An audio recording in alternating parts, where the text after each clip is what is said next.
Barnaby Jones. Starring Buddy Ebsen. Also starring Lee Merriweather. With guest stars Bradford Dillman,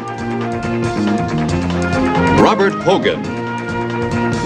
Special guest star William Conrad. Tonight's episode, Requiem for a Son.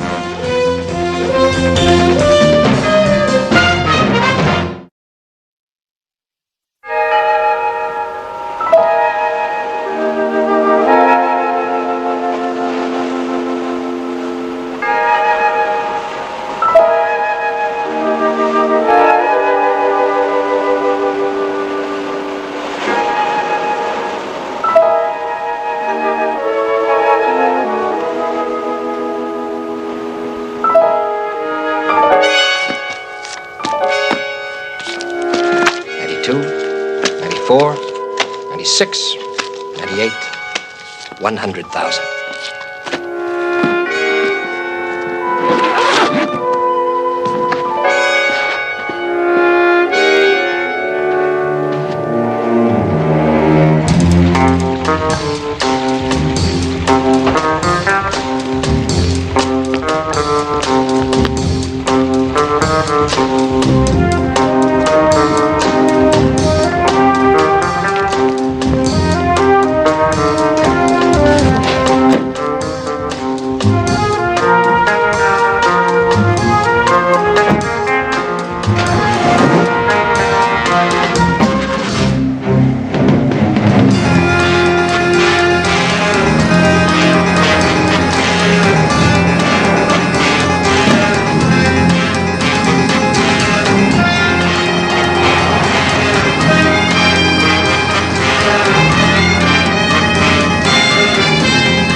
I'm coming.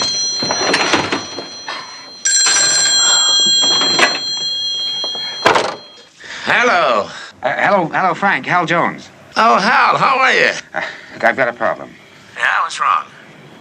Look, we're buddies, right? In the same business. I need some professional advice. Where are you? In a phone booth. Look, I've got myself into one hell of a jam trying to help out a client. May I talk to you in confidence? Shoot.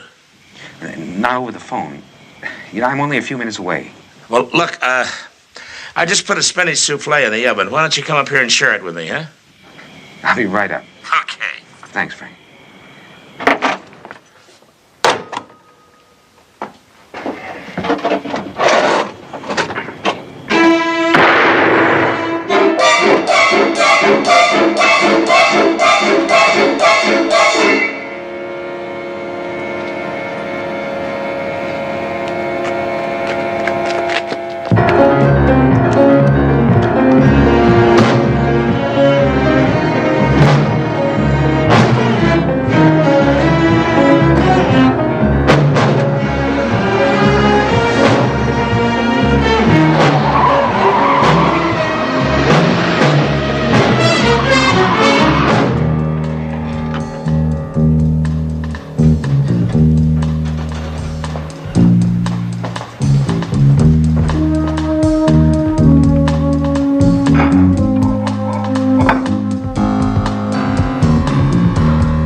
that you?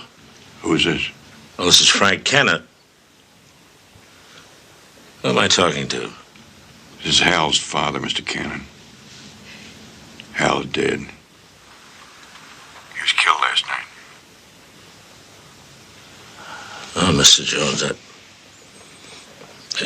give me a minute, will you? Why were you calling?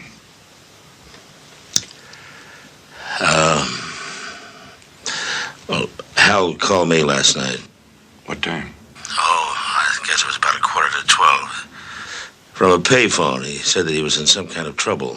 What kind? He didn't say. He just said he wanted to talk to me, and I told him to come on up to my place. He said he'd be right over. I'll be right over. No, wait a minute. Hold on. Are the police there? They're here. Then why don't we meet at Hal's office before they get there? I'm on my way. All right. She's going to rest now. How are you feeling? Angry. Betty, listen to me. I've got to go out for a while. Mrs. Brenner will be here with you. I'll be back soon. Oh, please. Keep the press away from her.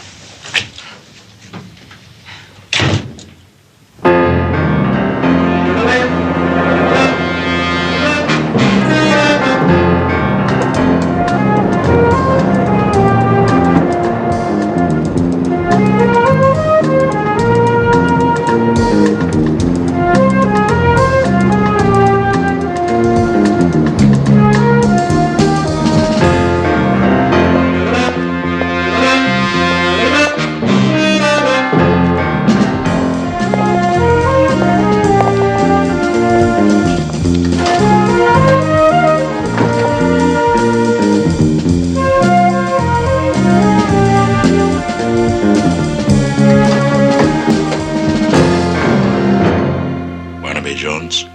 Frank Cannon.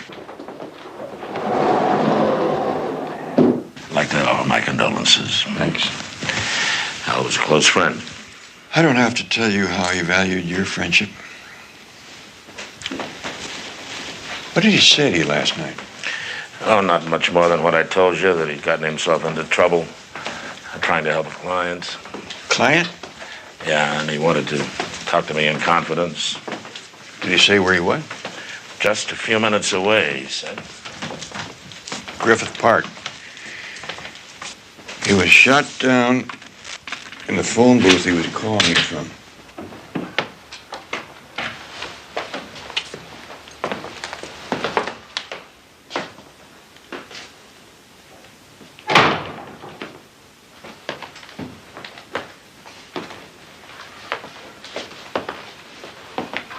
Place is like an old friend.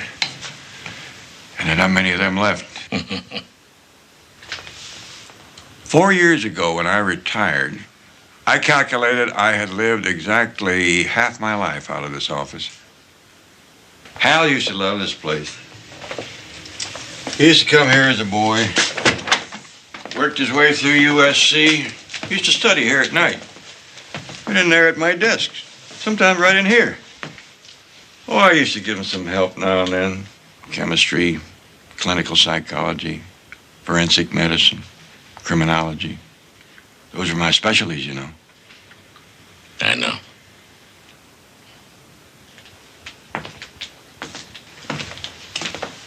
When I turned the business over to Hal, he didn't change a thing. Barnaby, I'd like your permission to take on this case. I'd consider it a personal score to find the man who killed your son. That's very generous of you, Cannon, but this is something for me to do. Here's another old friend. Only had to use it once in 28 years. Look, Barnaby, I'm going to be blunt with you. You have been in retirement for 4 years now. You said that yourself. Yes, but the old reflex is still sharp as a colt's. You ever work with horses, Cannon? Only the $10 window don't remind me of it. What about Hal's wife? I suppose she's going to be needing your help now. Yes, I thought of that. But the more I think of Betty, the more resolved I am to get this man myself. Cannon, you may be the best in the business, but I did all right for myself for 28 years, and Hal was my son. Okay. Which isn't to say that I might not need your help.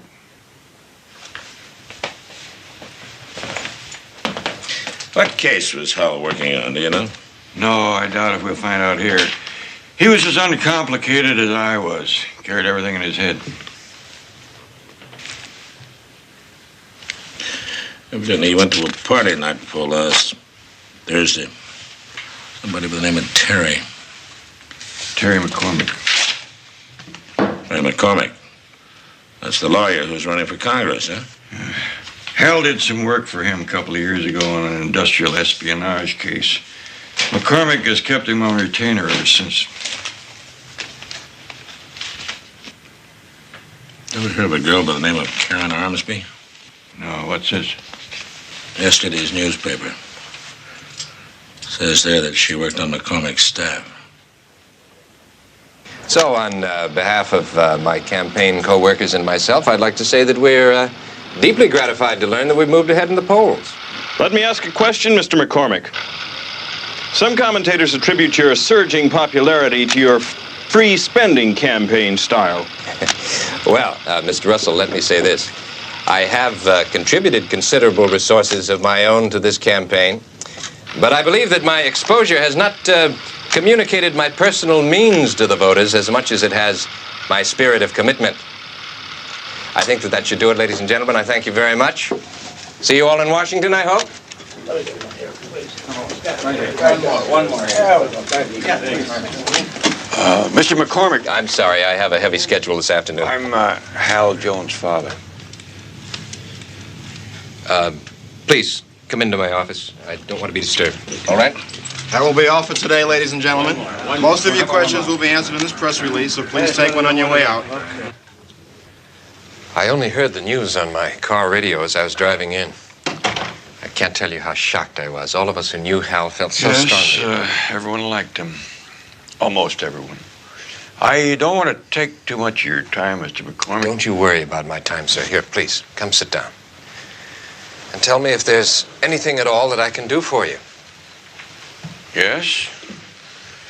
Yes, you might be able to help me a great deal. You see, I'm investigating Hal's murder.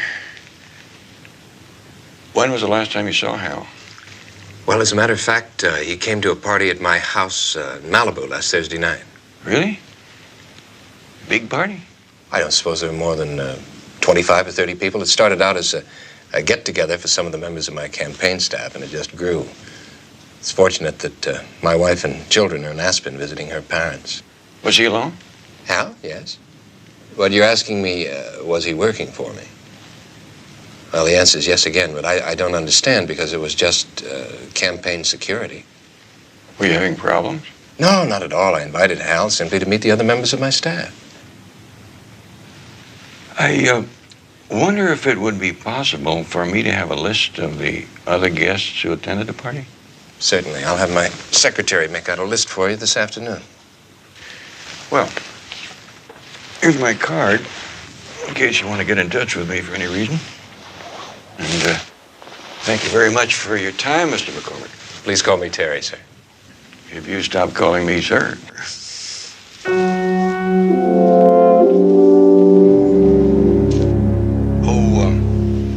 I forgot to offer my condolences to you on the death of the young lady who was working for you. Karen Armsby. Well, good luck on your campaign.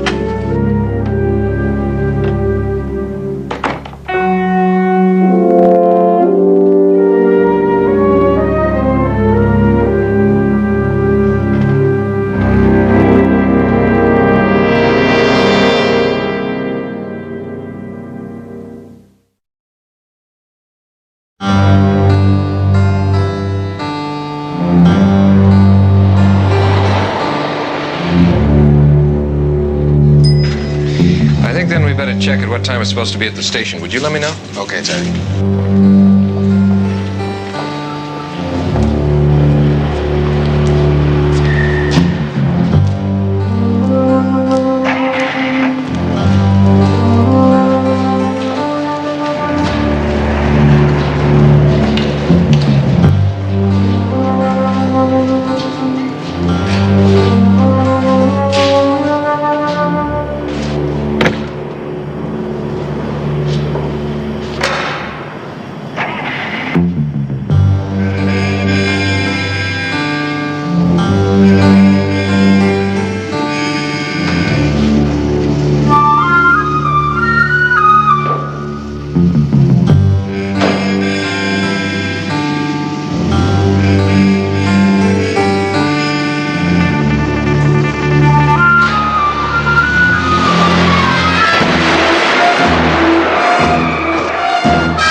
How'd you know it was me?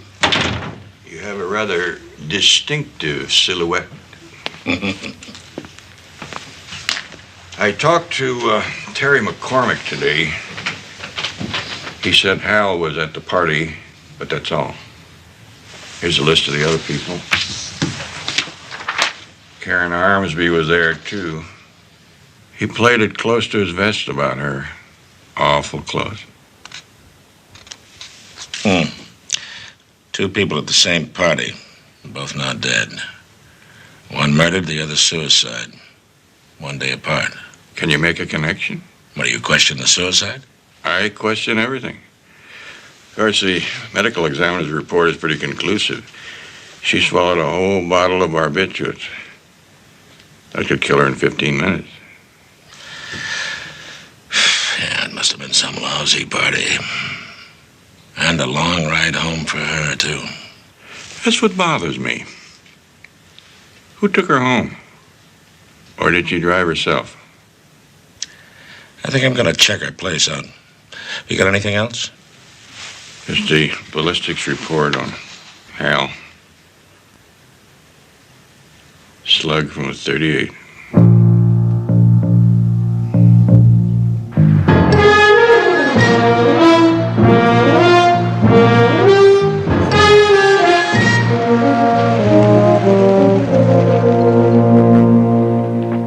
How did you happen to find her at 10 o'clock in the morning? I was returning her keys. What key? The car keys. Her car had been in the shop for a week. They just brought it back. The driver left the keys with me. I always put things away for Karen. She said I was like a mother to her.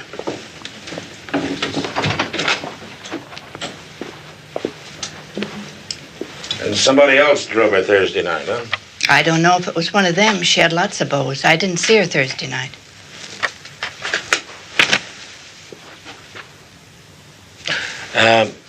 Can I keep these for a little while? Don't know what good they're going to do her now. With all that attention, why do you think she did it?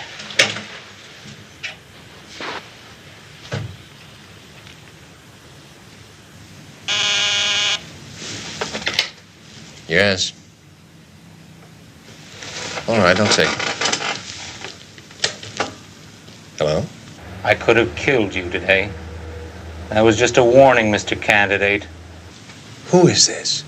Where were you last night? We had a date, remember? At the Griffith Park Observatory? You think I was kidding or something? I kid you not. You need a little push, maybe. Like next time I try your side of the windshield. I got something better. I've got Karen's suicide note right here in my hand. What are you talking about? Oh, it's a real Valentine. Like how you were going to divorce your wife and marry her. But you lied. I'd be glad to give you a copy. I had several made up this morning for the newspapers. But I'm keeping the original just for you. What do you want? You've got a very short memory. The same as before, 100,000 in 20s. Have the money ready and be at your phone at 11 tonight.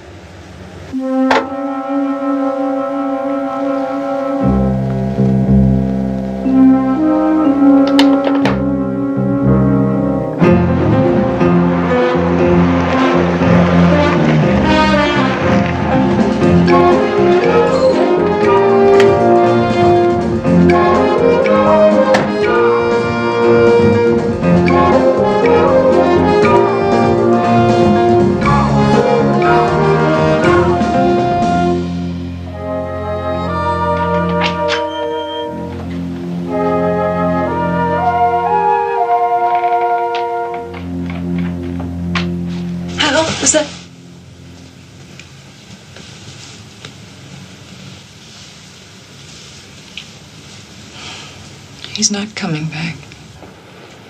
I know, honey. I know. It's what I've been afraid of for years. He always said, "Oh, honey, they don't shoot people like me. The worst I'll ever get is a traffic ticket or a punch in the face." I know. I used to say the same thing myself. Oh, I have got to do something. Let me fix you a cup of coffee. I guess I could do with a glass of milk. Good.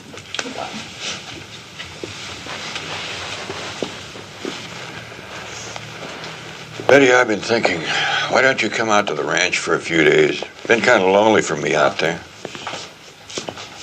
Well, I guess we're both gonna need someone to take care of us. Or someone to take care of. I know. Let me think about it. Well, while you're thinking, I'm going to make you a promise. I promise that I'm going to get the man that killed Hal. The same thing will happen to you. No, he wasn't prepared for it. I am. It makes all the difference. I can't stop you. Hal was the same way. Have you any idea what he was up to? I didn't think so. What about that party he went to Thursday night? Terry McCormick's? Did he say anything about it? No. He acted strange the next morning. Strange? Oh, moody. Like something was on his mind. We were going to the ball game in the afternoon. He forgot all about it when Terry called. Terry called him Friday? Yes. I know they met in Hal's office that afternoon. Did he say where he was going Friday night? Same thing he always said. I'm going to meet a client. I'll get it. Hello? Well, I'm glad I reached you. What about? I think I have something which may help in your search. I'm listening. Can you come to my house? It's Rocky Point Cove, Pacific Coast Highway. I'll be there. Betty. I have to go out for a while. Oh, where? I'm going to meet a client.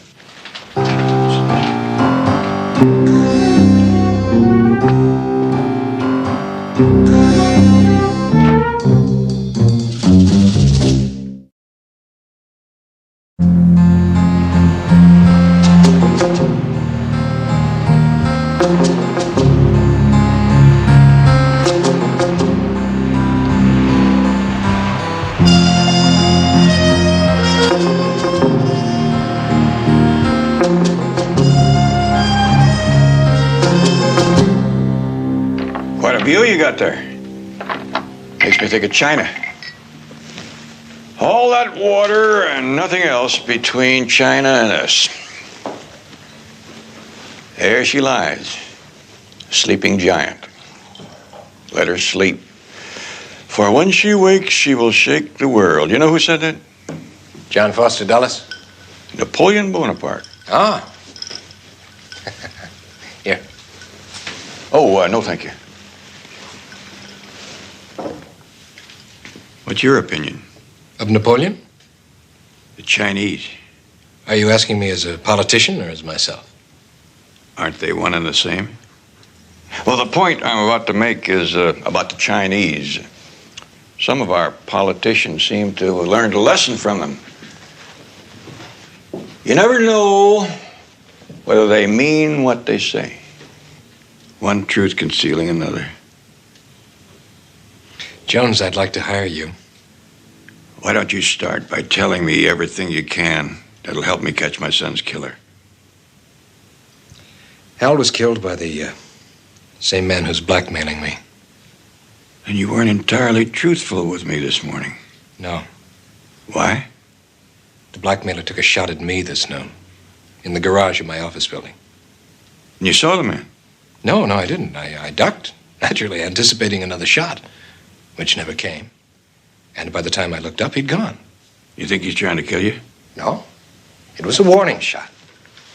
Because he called me at my office early this afternoon to threaten me again. Unless I come up with more money. How much money does he want? Another $100,000. Another $100,000? Tell me, Mr. McCormick, why are you being blackmailed? I'm a married man, Jones. The past few months, I've been having an affair with Karen Armsby. Karen, oh yes, that's the young lady that... Yes, that's the one. And she was here on Thursday night. In fact, this is where she killed herself. Well, the newspaper said that her body was found in her apartment. It was, because Hal and I took it there. You see, I discovered her body about midnight, lying in my bedroom. I couldn't believe it. She was lying there with that empty pill bottle beside her. Anyway, I went out, I locked the door, I went and told Hal. We waited for the guests to leave, which was about 1 o'clock in the morning. And then we took Karen and the pill bottle back to her place.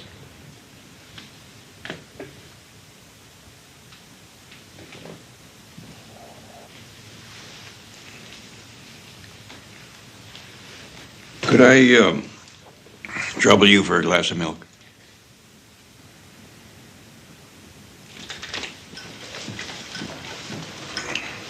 I see you're a sailor, too.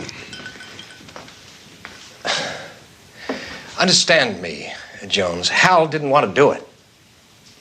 In fact, I'm ashamed to say I had to lie to him. I told him that I'd never had an affair with Karen, that she was simply a lovesick political groupie with a history of emotional problems, which is true, and that her suicide in this house would wreck my career, wreck my marriage. It would make it look as if we really had been having an affair and that I'd tried to reject her, which was also true. Anyway, that's why Hal finally decided to help me. Because he trusted me. And because he believed in my political future. You mean you brought the girl all the way out here to reject her? No, she came with an actor friend. I'm not sure which. The place was full of Hollywood types that night. Well, wouldn't the person that brought her have stayed to take her home? I don't know. People were coming and going all evening.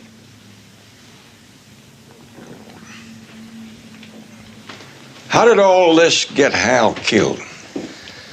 Well, we didn't know it at the time, but obviously someone must have seen Karen's body in my bedroom before I did. Either that or they saw us carry her out.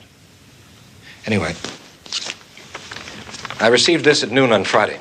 It's a demand for $100,000 to be delivered to the parking lot of the Griffith Park Observatory at midnight. So you hired Hal to go after the blackmailer? No, he was only supposed to deliver the money. But you think he tried to catch the man? Why else would the man have killed him? Where's your car? It's parked in the lower driveway. It lodged in the passenger headrest.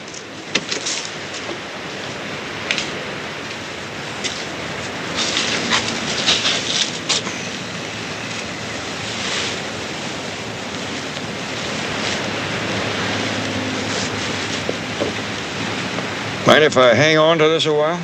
Not at all. What are you going to do with it? I'm not entirely sure right now. Have you any idea who this man is? No, he told me simply to expect his call at 11 tonight. So you want me to do what you think Hal was trying to do? Yes, I want you to catch this man. He's Hal's killer. You said you were out to get him, and neither one of us wants the police to do this job for us. McCormick, I don't want you to think that I approve of your morals. In fact, I wouldn't even vote for you. But if you can help me catch my son's killer, I'll be happy to oblige.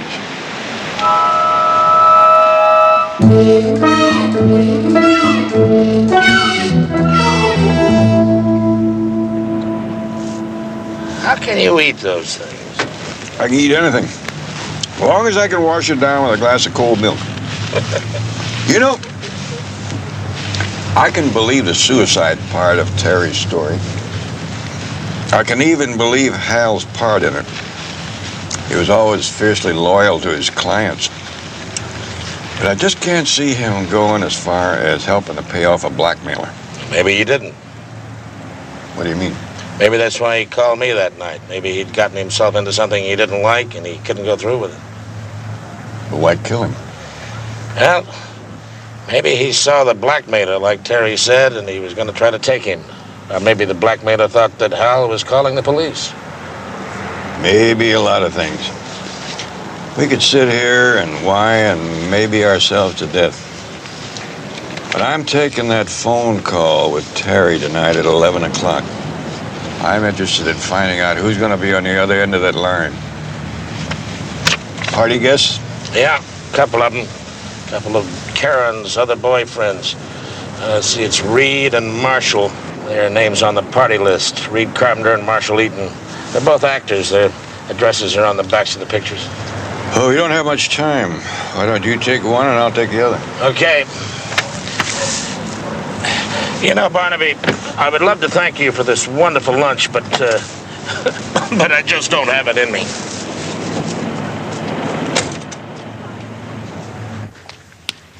Sure, I was there, but I didn't take Karen. I mean, I took somebody. What about Karen? This is a friend of Hal Jones, Donna. How do you do? What's he asking you about Karen for? Oh, come on. He's talking to everybody who was at McCormick's party. Some coincidence you take me to a party where she's at. I didn't even know she was going to be there. Reed took her. Reed Carpenter? Yeah. She didn't care any more about Reed than I do. She probably conned him into taking her because it was McCormick's party. She was freaky for McCormick. I don't imagine that pleased Reed too much, huh? Pleased him. They had an argument that night. Reed walked out. Who took her home? Oh, she always found somebody. The girl is dead, Donna. Well, I know how that breaks your heart, lover. Well, Mr. Eaton, perhaps you better go back and finish your shower. Thank you.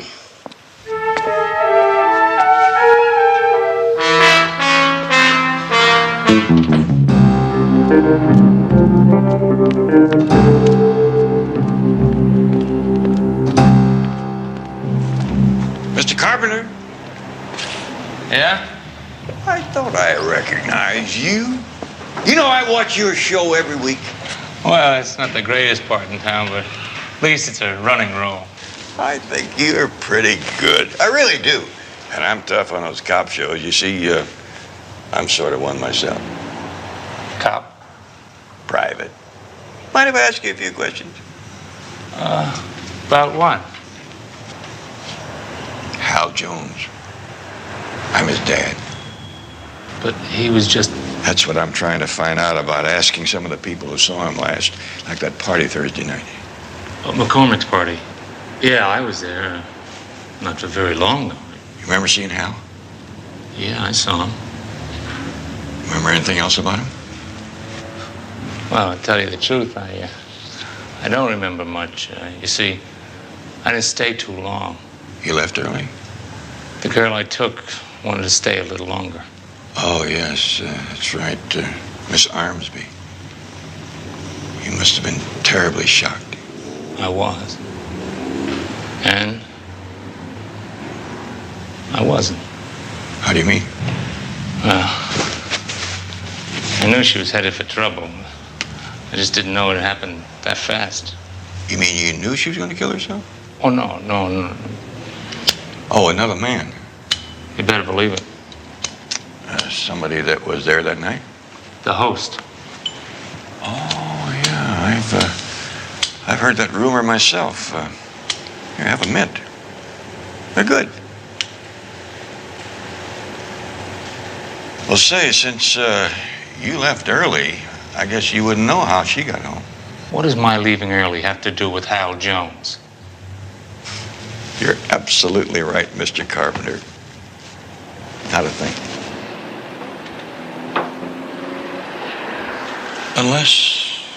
Unless what?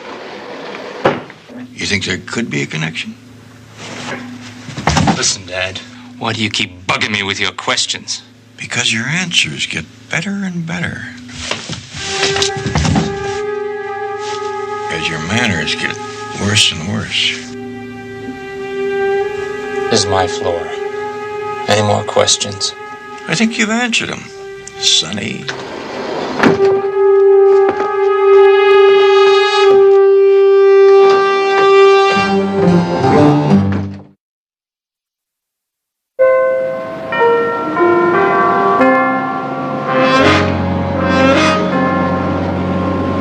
I'll tell you this, that Reed Carpenter is a real hothead.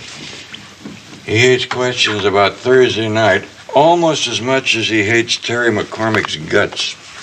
Marshal Eaton said about the same thing. Evidently, Reed and Karen had a fight about Terry, and he left the party early. And could have come back later to take her home. Found the body. That's a great setup for blackmail, but murder? Nah. Look at this.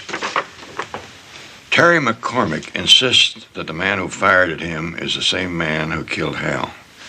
This is a blow-up of the bullet that killed Hal. See the striations? Barrel markings along the side. Now this is a slug that I dug out of McCormick's car today. Let me see the other one. You see the markings are entirely different. Yeah, they are. Yeah, this is from a 38, but someone else's 38. Sounds like we're looking for two men. A blackmailer and a murderer. We're going to a blackmailing. I want to see those two men meet. Well, Reed Carpenter is just a guess. Educated guess. Come on, my friend. I'll hold Terry's hand. You see where Carpenter leads you. Okay.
Hello?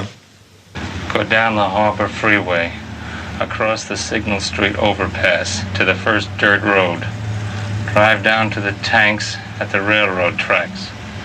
Be there at midnight, alone. When you see another car flash its lights, turn off yours. Get out of your car. Leave the bag halfway between the two cars and walk away.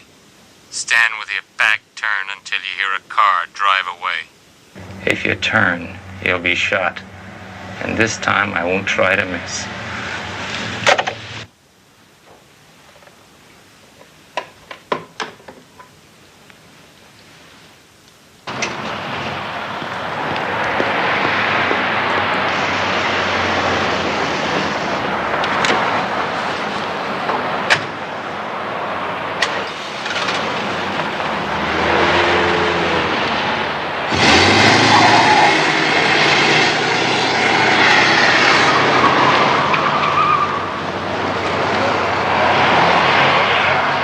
Well, it doesn't leave us much time. Where's the money?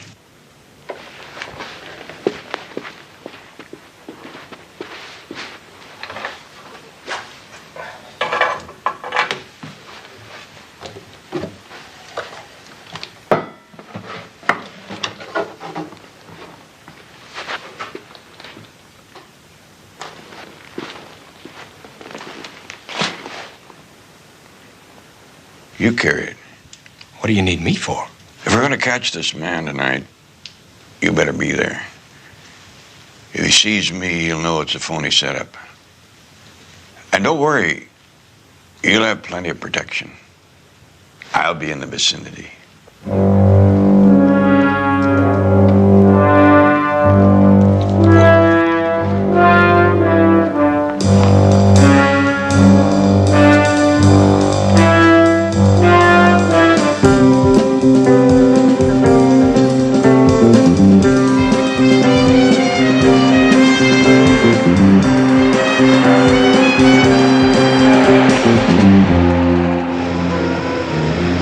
I hope you know what you're doing. Isn't that why you hired me? I know exactly what I'm doing. Let me out around the turn up there.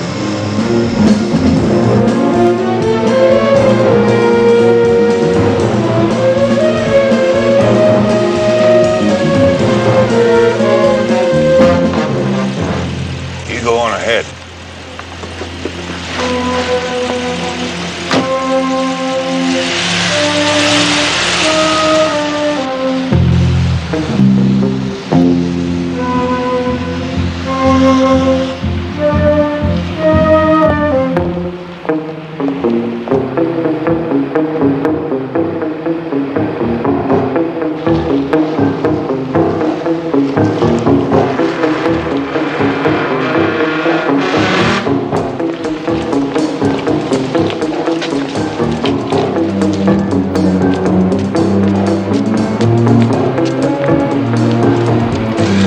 Down there. No, Frank, this is my war party. Those men are probably both armed. I know.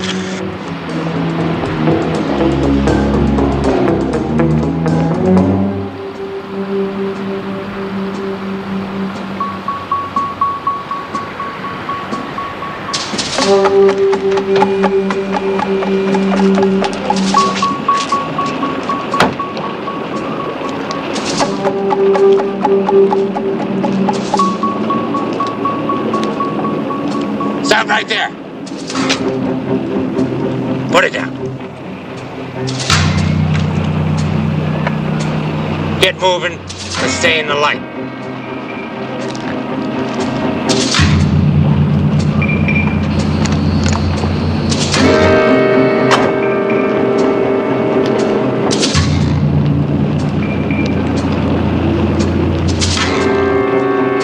Keep your back turned.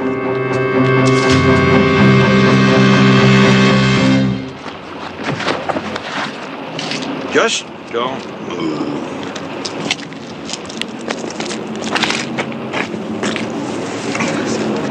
Well, Mr. Carpenter, I thought you only played roles of redeeming social virtue. Get up. Hold out your hand. You're willing to wreck an entire career for a lousy $100,000. Oh, no. Gentleman feels that you have a lot more at stake than he does. Well, it's almost worth it to see him suffer. Your life in jail? My life? That's the usual sentence for murder. What are you talking about? Hal Jones. You killed him Friday night when you made the blackmail drop. Nobody made any drop. He never showed up. I waited up there for 2 hours. Well, now, that's an interesting story, isn't it, McCormick? Might even be some truth in it. What do you mean? You thought that the only other person who knew about Karen's death was Hal. When the first blackmail note came, you thought he sent it. When you sent Hal to deliver the money that night, you followed him. When he didn't go to Griffith Park Observatory, you thought he was delivering the money to himself and you shot him. And tried to frame me. You made the frame up a lot easier, Mr. Carpenter, by running around firing wild warning shots. Jones, what are you talking about? You're supposed to be working for me. That's right. You hired me to catch your blackmailer and my son's killer. Why, that's almost a direct quote. And by golly, I think I got the both of you. Well, I should have known you were too old to think straight when I heard you rambling on about China and Napoleon. Where's the proof? You're looking right at it, right here. What? This little old bag full of money. Just like the other night when Hal took it out with him. You see, I know this is Hal's because I gave it to him for his birthday a week ago. And how the hell did you get it back from him after he was murdered? Unless you were there. Zip up the bag. Bring it to the car. I didn't want this to happen. Believe me, Jones. Any more than I wanted to kill Hal. Drop it. Or I'll kill you where you stand.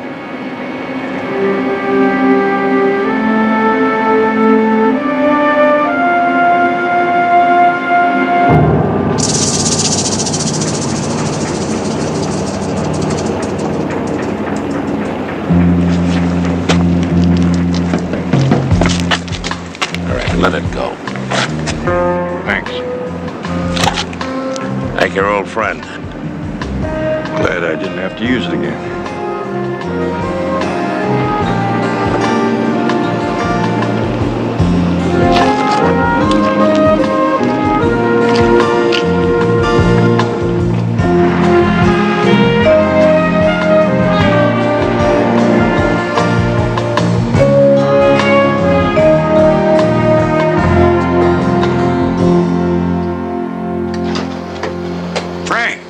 Barnaby. Glad you could make it. Thank you. How does it feel to be back in harness, an old war horse like you? Well, that's a funny thing. Life was so good. Retirement, perfect health, nice ranch. Yeah? There was something missing. And now you know, huh? My work. And God help me that this is the way I must rediscover it. Through the death of my son. Come on. I used to be pretty good, you know. Pretty good. The best in the business. Oh, wait a minute. That's my line for you. Ah, come on.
Barnaby Jones, starring Buddy Ebsen. Also starring Lee Merriweather, with guest stars Janice Rule, Darlene Carr, Victoria Shaw, special guest star William Shatner. Tonight's episode, To Catch a Dead Man.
Going to Catalina. Now? Tonight? I told you yesterday that it was. I didn't know that you meant definitely. I thought of maybe having dinner at the club on Saturday. I'll be back Monday. I'll call you ship to shore. All right. Bye, darling. Have fun.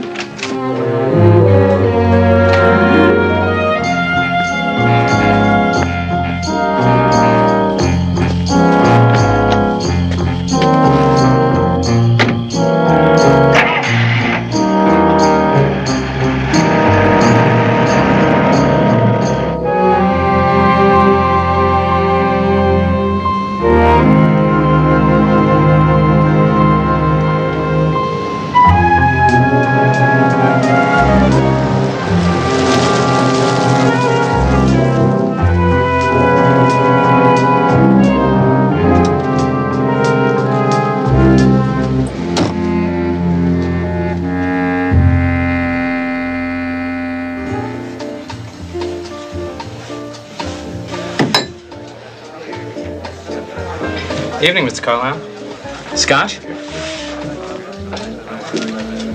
Going out tonight? Catalina. Oh, funny. I never been to Catalina. I mean, there it is, just 34 miles away, but I never been there.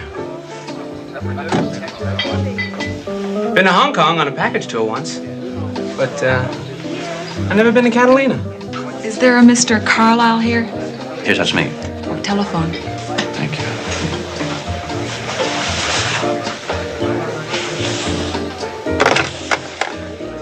Hello? Hello, Mr. Carlisle. Mike. You told me to call at 8 sharp. That's right. Meet me at the boat, will you, Mike? Yeah, sure. When? Right now. And don't tell anyone. Don't let anyone see you either. Okay. Hey, why all the spy stuff, Mr. Carlisle? I'll tell you when I see you. Bye. Bye.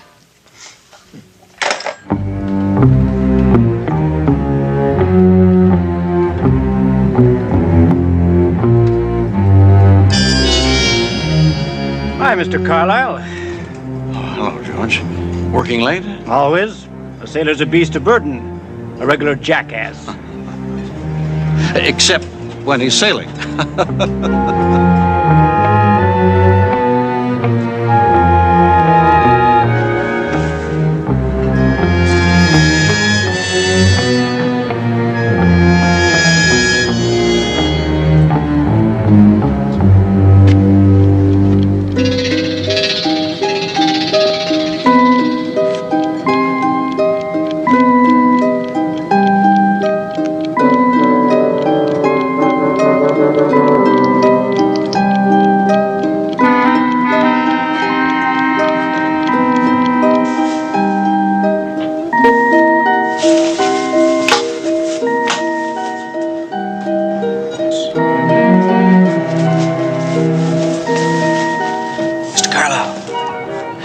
Saw me. I came by digging.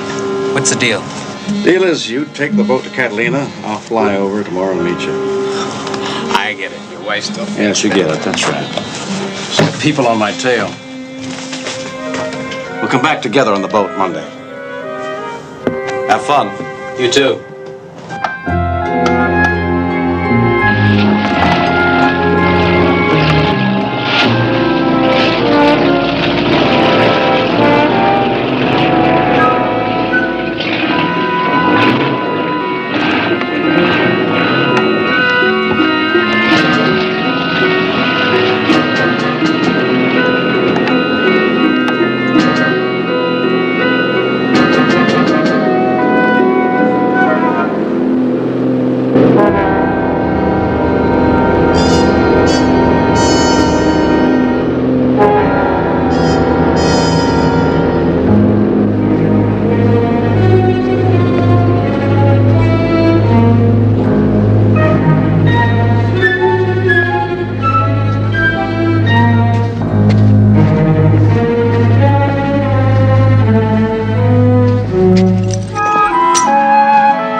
boyfriend, Mr. Jones. It sounds silly like that, doesn't it? Lost my boyfriend. I sound like some hysterical high school girl. No, not at all. A human being is a very important thing to lose. Did you go to the police?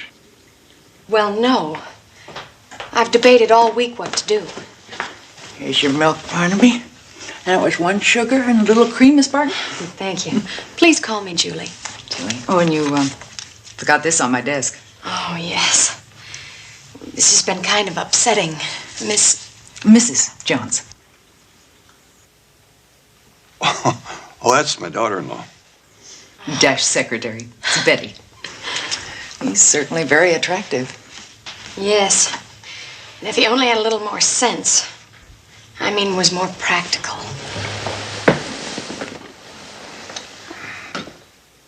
You were going to tell me why you couldn't go to the police about your Mike Hartney. Well, I guess I'd better start at the beginning. Or what's important.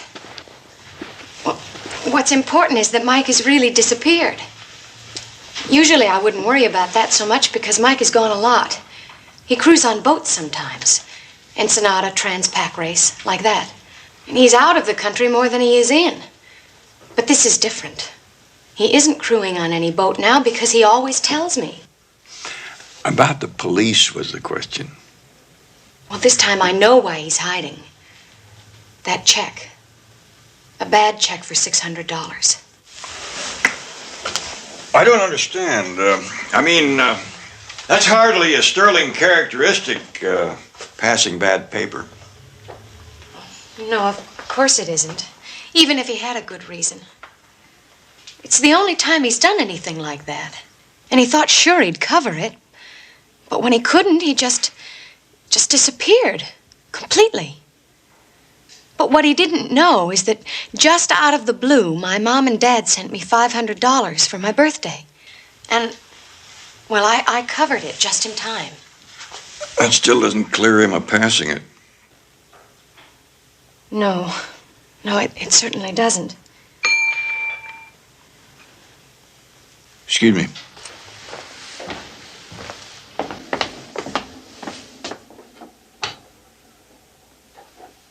Most detectives send their lab work out, I guess. Sorry about the interruption. You were saying? I'm botching this all up.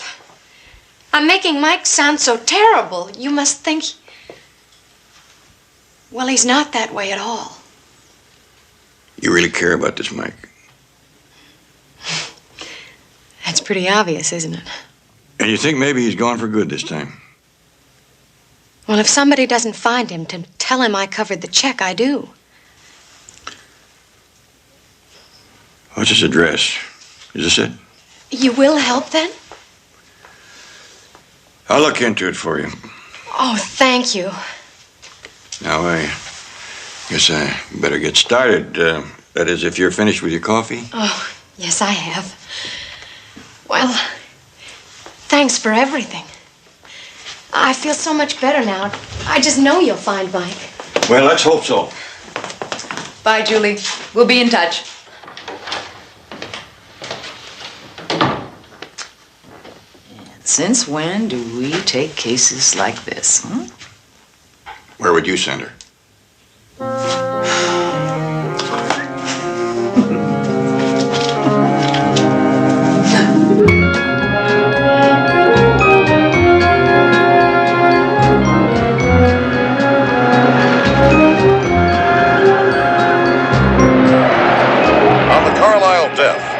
Coast Guard has called off its search for millionaire sportsman Philip Carlisle. The body, they say, will probably never be found due to strong currents and evidence of blue shark in the area. And now back to Rock Time.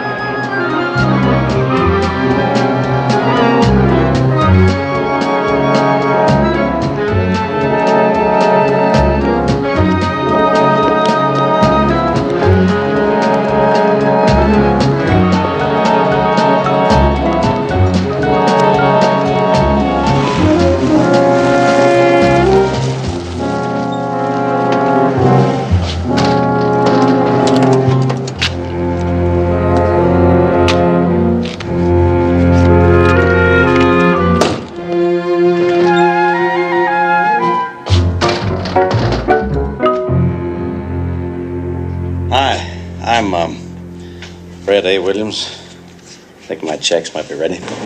Oh, yes, Mr. Williams. Happy to meet you, sir. One moment, please. Mr. Williams, I'm Eugene Adams, manager of the bank. Oh, how do you do? It's always a pleasure to meet one of our friends who banks by mail. Arizona, isn't it? Yuma.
Hey!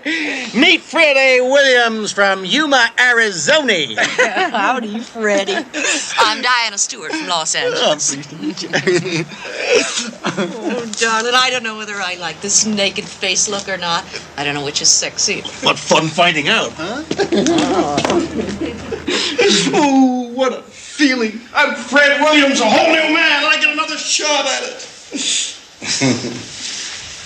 Hey, little doggy, why aren't we drinking? Huh? I don't know. Oh, honey, just a second.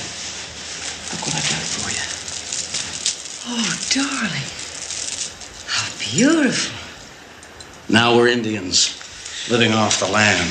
Oh, rich Indians. I love it. Oh, that's heaven. And then what? And then we relax, we goof off, we fish, we make love. Do you have any trouble with the passport? No trouble whatsoever. I got them from the same friendly neighborhood passport supplier that sold us all our other IDs. Good.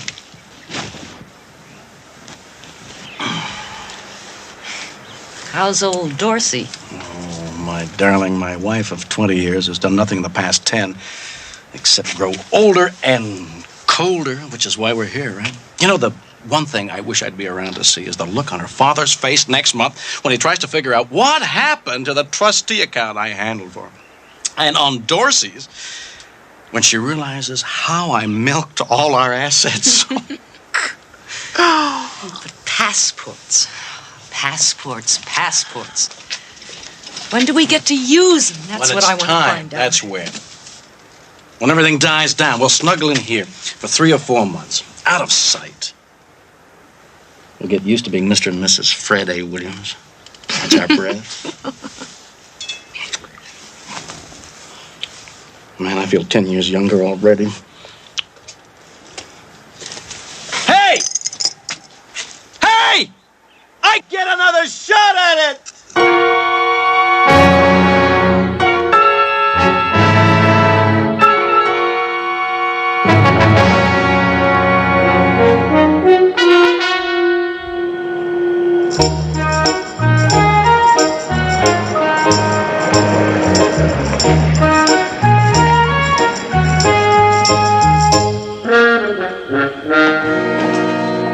Mike Hartney, of course I know him.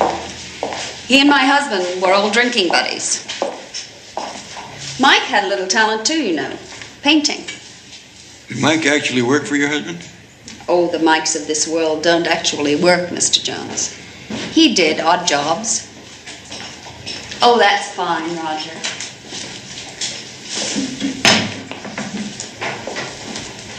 Phil always loved wine, fruit, cheese. I tried to have anything he wanted. Some dessert, Mr. Jones, some fruit or cheese. No, thank you, Miss Carlyle. I've had my dinner.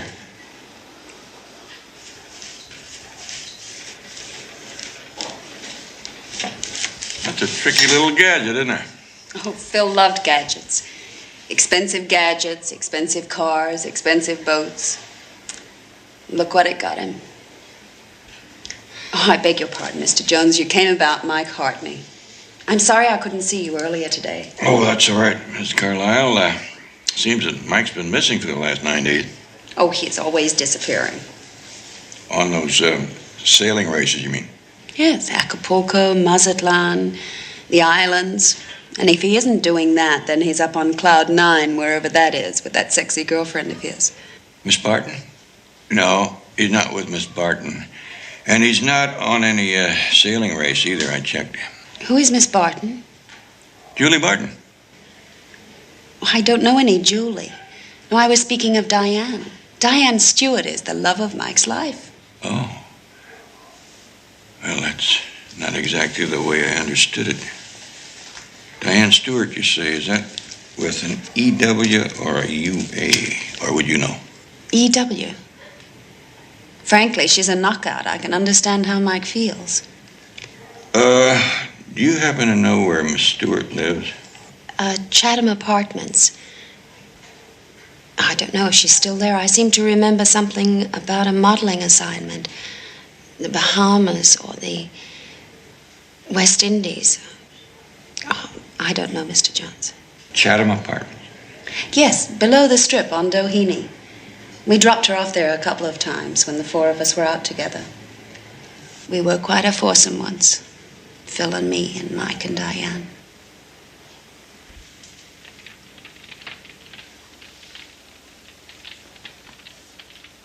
Hey, you know what? The Greek islands look great. Remote, but not too remote. And Athens is a real city. Forget Athens.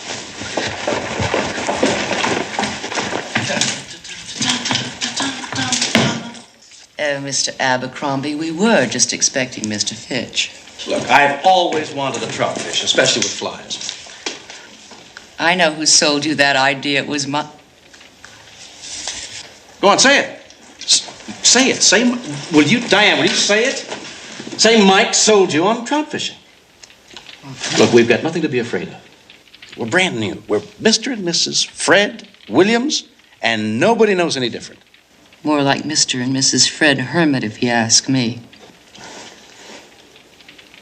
You don't get caught doing nothing. You get caught doing something. That's why we're going to do nothing. And I, for one, intend to make the best of it. Well, at least, could I send for Cotton? Oh, come on, what's the matter with my having my pussycat with me? I miss her more than I miss people. Forget Cotton. We buy ourselves that villa, we'll have a dozen cats. It's nobody like Cotton. You'll get her someday.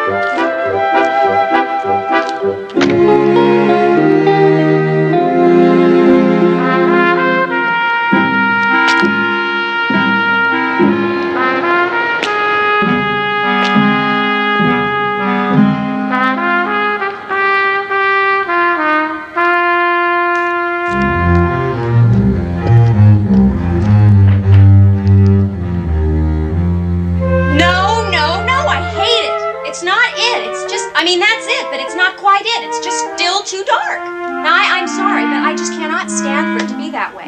Please don't argue with me, because I know what I want. That's not it. That's not the color I want. It's still too dark. I beg your pardon, but is this or was this Diane Stewart's apartment? I don't know, Diane somebody. Her lease ran out and I took over. I'm Billy Thompson. How do you do? Hi. You know where Diane went? Nope, I don't know. I haven't the faintest idea. I wish I did, because I don't know if she wants all that junk she left out there or not. Say, you can help us. Come here. Is this robin's egg blue? I know it is. I'm asking him. Well? I'd say powder blue. See? See what? Powder blue is closer to a robin's egg blue than your sky blue. Oh, I can see it in my mind, but I can't explain it. Come on, get some yellow in that. I think that'll do it. Yeah, yellow.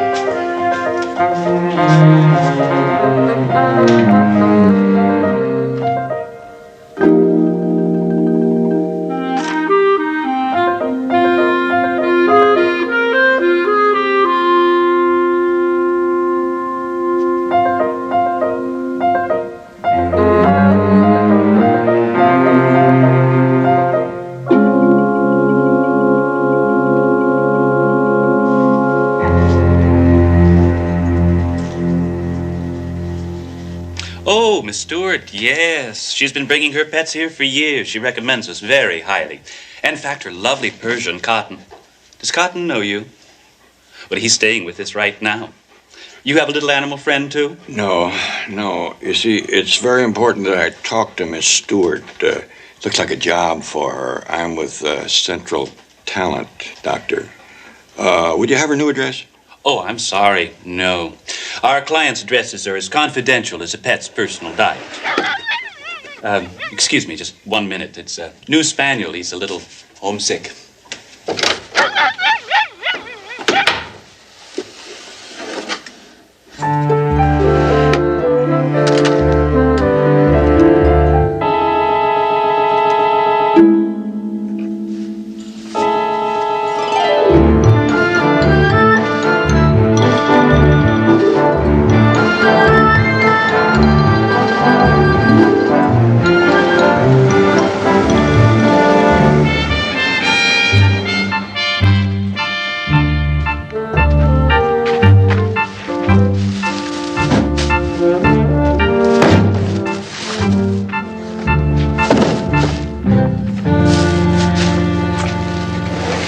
Afternoon.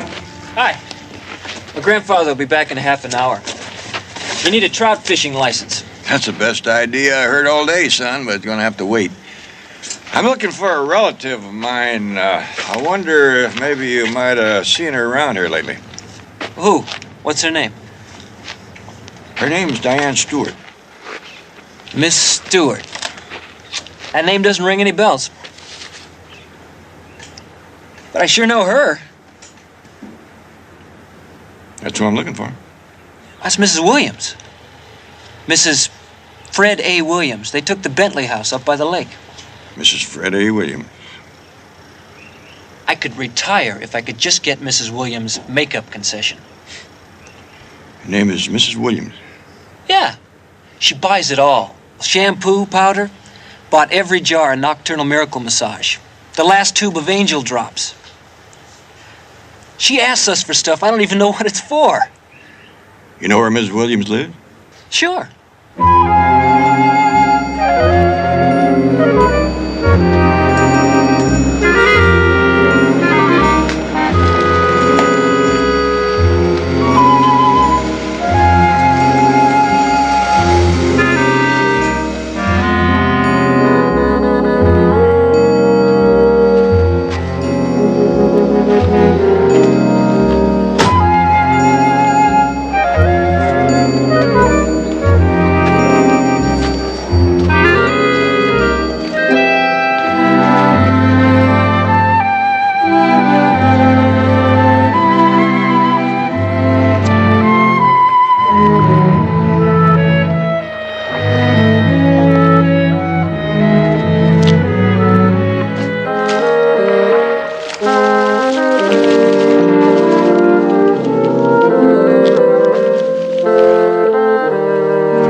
It's good practice to catch a bushfish once in a while. Any luck? No, not yet. Well, you know, I think that you are clutching the rod too tight. Huh? You got to keep your wrist loose, relax, take it easy. Your thumb should go right in line with the rod here. Mm-hmm. Then center it on a target. Try it again. Hey, that's pretty You see? good, yeah. One thing you got to remember about fly casting, you're casting the line, not the fly. What can I do for you? I'm Fred Williams. That's my cabin up there. Can I help you? Oh, I didn't mean to trespass, Mr. Williams. I just saw you down here, and What a beautiful spot. Yes, it is, isn't it? You just looking around or what? Oh, I'm Barnaby Jones. I'm looking for a man named Hartney. Michael Hartney. Michael Hartney. Oh, no. Well, actually, I think maybe your wife may have heard of him. Do you suppose I could talk to her for a moment? Sure, she's up there somewhere. Dan! You ask her anything you want. Yes, darling? This is Barnaby Jones. He's looking for a friend of yours, Mr. Mike's something. Mike Hartney. How do you do, Mrs. Williams? Mike? Yes, from Los Angeles. He is a friend of yours, isn't he? Yeah, sort of. Why? What do you want him for? Well, he thinks that he's in a real bad bind about a check, but actually he isn't. When's the last time you saw him, Ms. Williams? Gee, I don't know. A long time ago. A couple months. And since then, you've been making preparations for the wedding and not seeing many people. That's very understandable. What a fine place for a honeymoon. How'd you know we just got married? Does it show? Well, Mike's friend described you as Miss Stewart, that's all. Or maybe I should have said Ms., or maybe I still should. No. We're old-fashioned about a couple of things, and one of them is Mr. and Mrs. You mean you drove up here all the way from L.A. to get my wife's help? Well, it was important, and I thought I might get in a little fishing. Business and pleasure. And here's a beautiful spot. Mr. Williams, relax. Oh, yeah. All this expensive equipment you got here ought to make it easy for you. That's a split bamboo pole. Uh-huh. First one of those I've seen in a long time. And you got a nice assortment of flies there, too. Mind if I take a look? Oh, by all means. Hand tied. Yeah, they are. Here's an interesting one. Is that steelhead? Yeah, steelhead and trout. Did you tie this? Yes, I did, as a matter of fact. Funny looking eyes. How come? Well, you see what that is? Two beads joined together on a beaded chain, and that's painted. Oh, you son of a gun. Yeah, it's based on a Lady Godiva, only I added my own ideas. I painted that. I call it a Lady Diane. This is very interesting. You learned how to tie flies before you learned how to cast flies. I'm an old-time fisherman, and I never ran across anybody who ever did that before.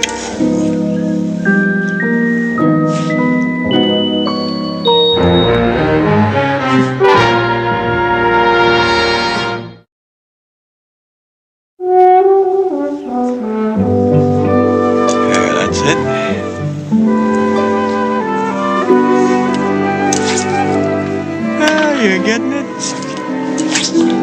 Right. Well, I guess I've done all I can about Mike up here. Sure do hate to waste this fresh air and unpolluted lake. Say, you wouldn't happen to have some extra tackle I could borrow, would you? I forgot mine. Yeah, up on the back porch. Thanks.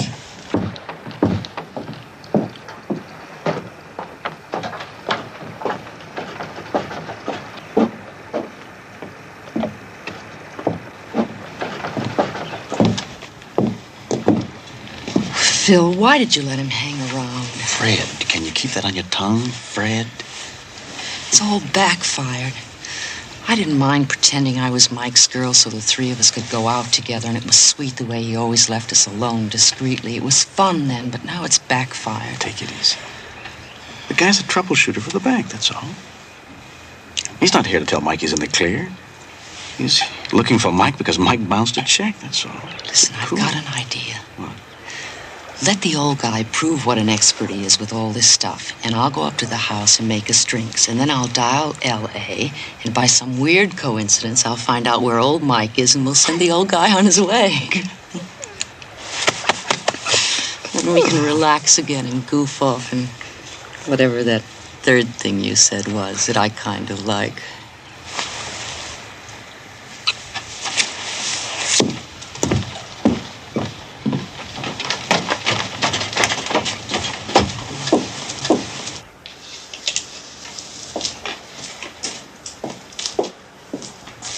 Would you like something cool to drink? Yes, thank you.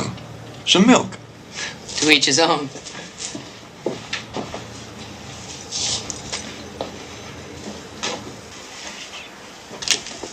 Find what you need? You got some mighty fine tackle here. Thank you. It's mostly ocean tackle, though. I see by your license plates you're from Arizona. Right. Well, it's a long way from salt water. Oh, not so far from Yuma. You know, there's the Sea of Cortez, Gulf of California. Oh, that's right. Down below Nogales there. Big marlin. Guess what? I called my girlfriend in Beverly Hills. She ran into Mike down at the marina. I mean, she just mentioned it. I didn't even have to tell her you were looking for him. No! You see, my girlfriend's boyfriend, he's part of that bunch who put the getaway in dry dock. They're scraping the hull. Mike's working every day. Well, that's great. I hoped I'd get lucky up here, but I never figured I'd get this lucky.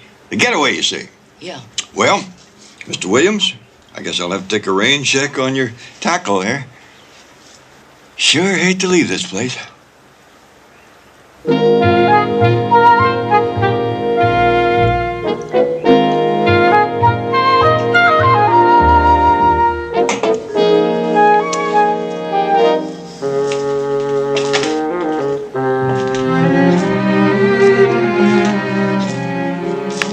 You can bet I'll get back up here as soon as I can.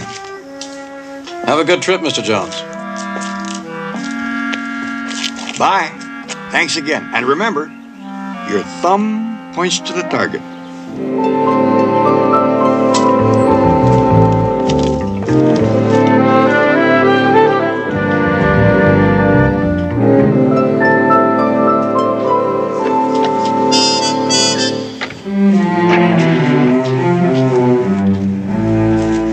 Like the vibes I'm getting from that guy, Phil.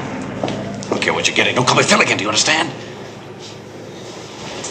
You got rid of him? Relax. Yeah, what was that crack he made about taking a rain check on the tackle? He'll be back. Stop being paranoid. Relax. He was just being folksy. I never did like just plain folk. And incidentally, I don't like rustic cabins and murmuring pines. I've had it. What do you think you're doing? I'm packing. I'm all for using those passports right now. Phil, you're hurting me. Stop it.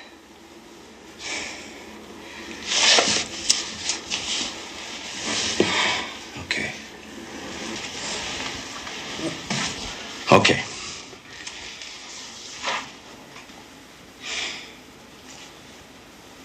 We can check on him. You call the Bel Air house. The late Phil Carlisle's house. What are you talking about? And you use a southern accent or whatever. And you tell him that you're Mrs. Barnaby Jones and your husband gave you this number to reach him. And that way we can find out if he's been there. Sure. Area code 213-459-1082. I remember the number I was never allowed to use.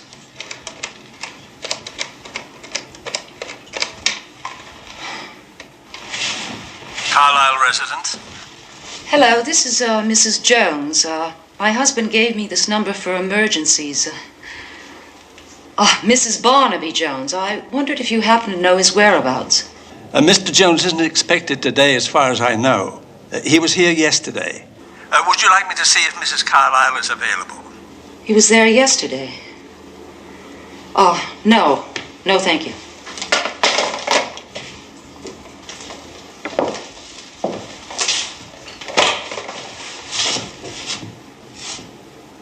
How did Jones know you were here? Dorsey doesn't know about this place. I haven't the vaguest idea of getting out of here. People who run get chased. We're safe.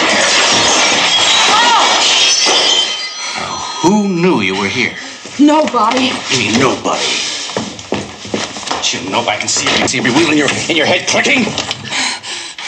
I didn't. How did he trace you here? I didn't tell anybody. Except? Just in case of emergency, if Cotton got sick, the vet, but just the mailing address. The cat.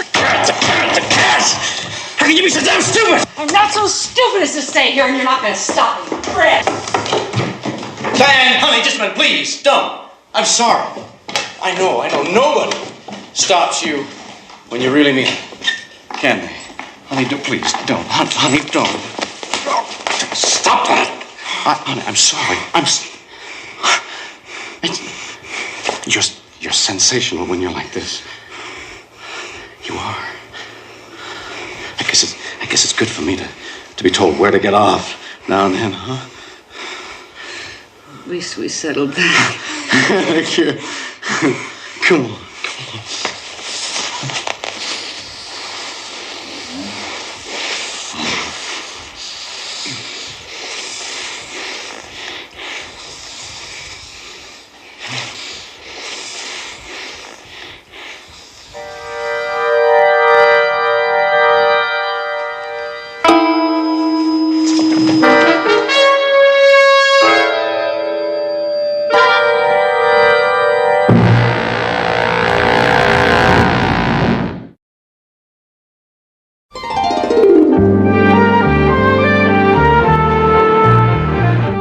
Barnaby, I checked Marina Del Rey. There just isn't a boat named the Getaway berthed there at all.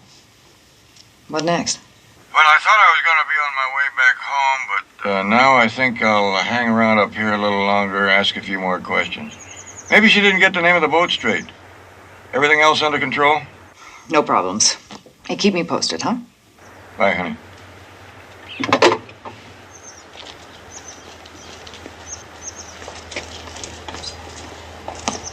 She took 15 6/10, sir. That'll be $6.33. She didn't need any oil. Credit card? No, cash. Oh. Say, my grandson, Ray, some of that relative of yours, Mrs. Williams, is a actress? Has she ever done anything on the TV? Just commercials. She's a model. Oh. How much was that? $6.33. Pretty enough to be one, that's for sure. Most pretty ones like her don't pay so much attention to homemaking, but she sure does. How do you mean? Well, the particular way she wants her steaks cut, just so, and extra fancy fruit. She's a goer for that husband of hers, she sure is. Say, what about him anyway? Sticks to himself, don't he? Does he? Well, it's been, honeymoon's been 2 weeks or so. He ain't been down here, not even once. Not one soul has laid eyes on him. I'm kind of insulted. Most folks from L.A. or San Francisco think us Tomac natives are real quaint.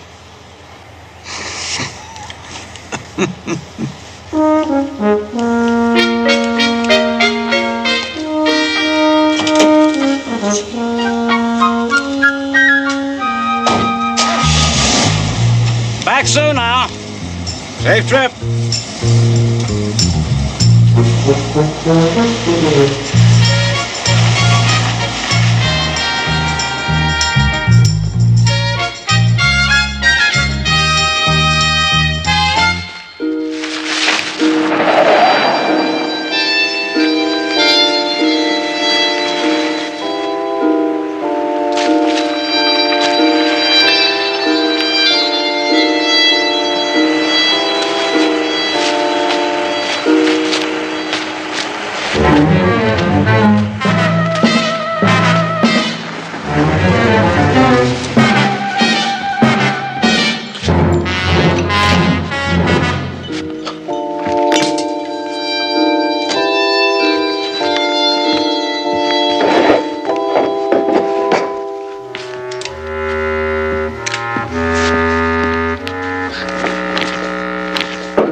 Coming.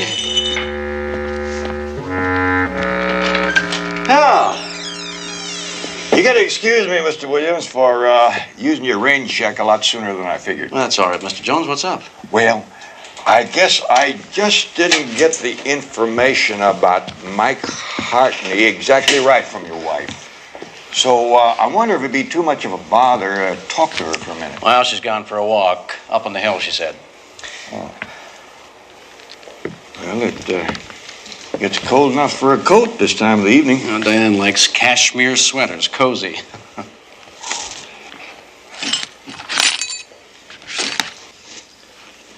Looks like somebody's been practicing fly casting in the living room. Yeah, it looks like it, doesn't it?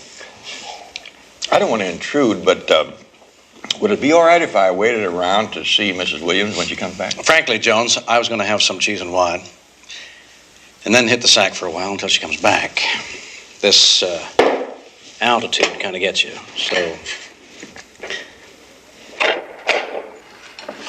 So unless you want to take the time, have another glass of milk. Why don't you come back tomorrow?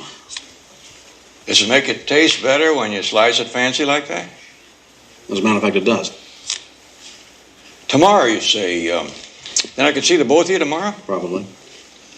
Okay, let's let it stay that way then. In case you run across anybody who might need an office like mine. Oh, sorry, I gave you the wrong one here. Fingerprints? Funny you should say that, Mr. Williams. Oh, I guess it's not so funny after all, Mr. Carlyle. You follow the trail pretty well. From Bel Air to a cabin in the woods. Outside. I keep my eyes open. Be amazed at what you can see. Funny little fishing flies made by a man who's missing. Fancy little doodads for cutting up fruit. Back door. Gonna be messy killing me, Mr. Carlyle. People are gonna look for me. The lake is deep. Killing Diane was simple. You did kill her, didn't you? Well, who's gonna worry about her? Her cat? But with me now, lots of people are gonna worry about me. Lots of different people, like the people down at the store. They saw me come up here again. They're gonna think it's awful funny.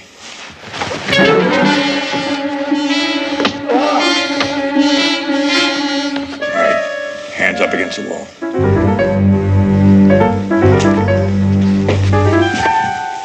Don't move.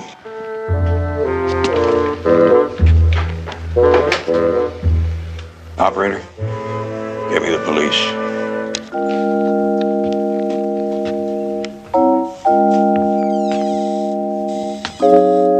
Miss Williams! I got that new hairdo stuff you wanted.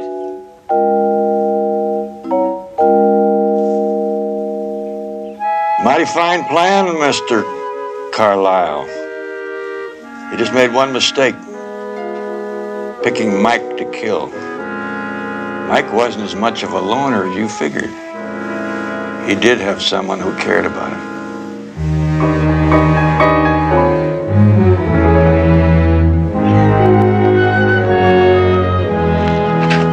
I loved him.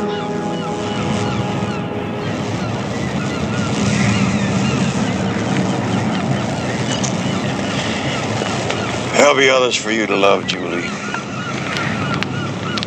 I guess so. You're very young. I feel awfully old.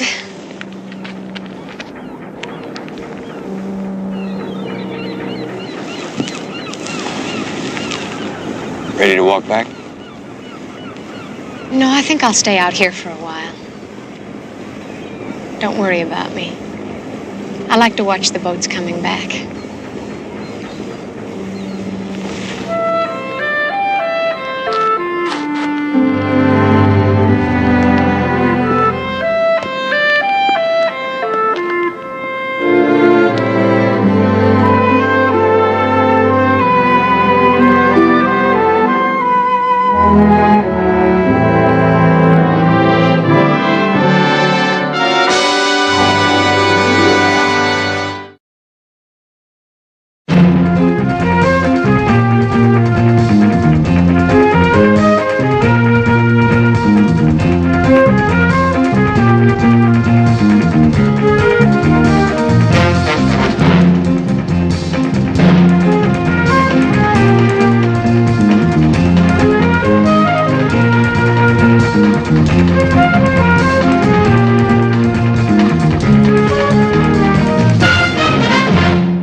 Barnaby Jones, starring Buddy Ebsen. Also starring Lee Merriweather, with guest stars Gary Lockwood, Corinne Camacho. Tonight's episode, Sunday Doomsday.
Good morning, Betty. How are you on this beautiful...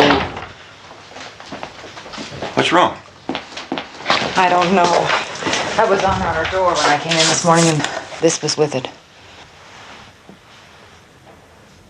In memoriam, Barnaby Jones, who will die Sunday the 4th. It's funny. I feel fine. Never felt better in my life. That's 3 days from now. What kind of a sick joke is that? Oh, forget it. I've gotten crank mail before. Well, I'm not going to forget about it. I'm going to call Lieutenant Taylor or somebody down in that department if you're not going to, and I'm going to call off the barbecue for tonight. Look, I'm taking it serious. There's no reason for both of us to panic. We'll have the barbecue at the ranch exactly as planned. All right.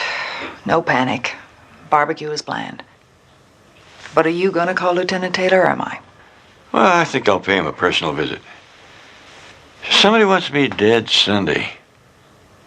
Sunday's a rotten day to die.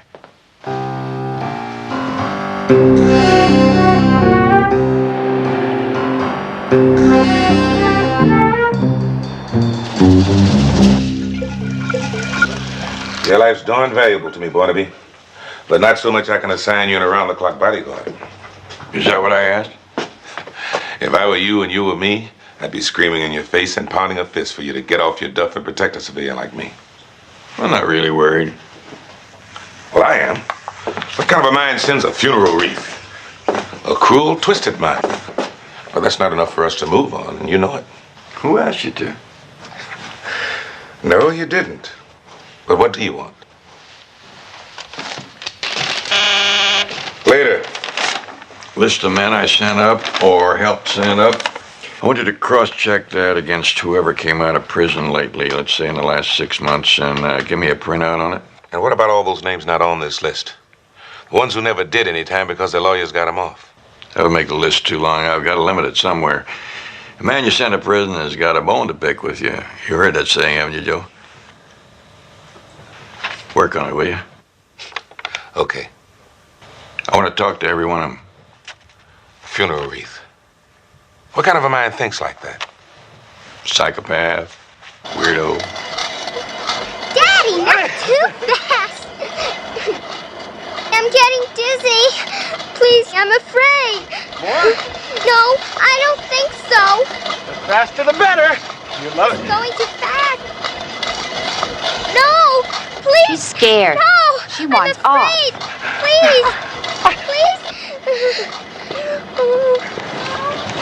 Hey, don't tease her like that. She wants off. Who asked you? I'm a mother, and I know when a child is scared. And I don't like people butting in my business. What's it to you anyway, lady? Listen, mister.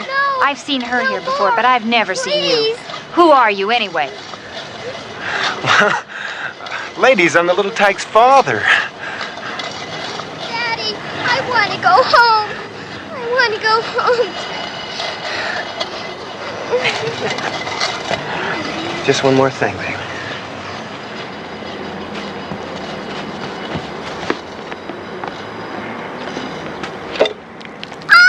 Hey, you can't do that. Daddy, you're funny.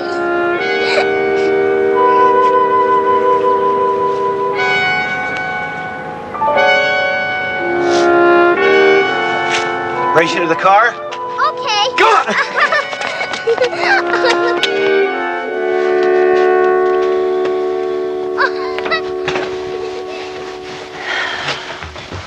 Oh, you're so late, you two. I was worried, and it's nasty outside. Did you have a good time? Daddy played a joke on a lady. Well, you're going to have to hurry. We're late for the doctor. Oh, come on now. Daddy should have brought you home sooner. Hey, give Daddy a big kiss, huh? Thanks for the nice time. Okay, honey. I mean it, Howard. I want you to see her, but you're just going to have to bring her home on time. We agreed upon a certain thing, and you have... Don't you ever criticize me in front of our daughter. You understand, Bonnie? As far as she's concerned, we're supposed to be in love with each other. Understand?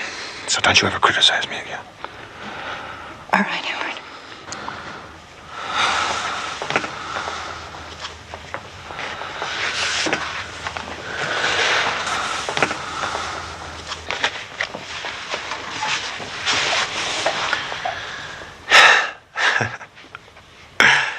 Yeah, we had a nice time. She's a great girl. Yeah, I'm glad. I want you to see her whenever you can. Hey, look, I appreciate it. I really do. It's going to be a regular thing now. I got a job right here in town, draftsman. That sounds wonderful. I learned it while I was in prison. I'm good at it, too. Well, I'm glad everything's going so well for you. Hey, you know what? I kind of got a serious girlfriend. Well, that's very nice. Yeah, we wrote a lot while I was in, and it's got kind of serious. In fact, I was going to ask you a favor. What sort of favor? I want to get her a birthday present. You know, I don't know, she keeps talking about a dress. Nice dress. Yeah, okay. What size does she wear? What kind? Just about your size.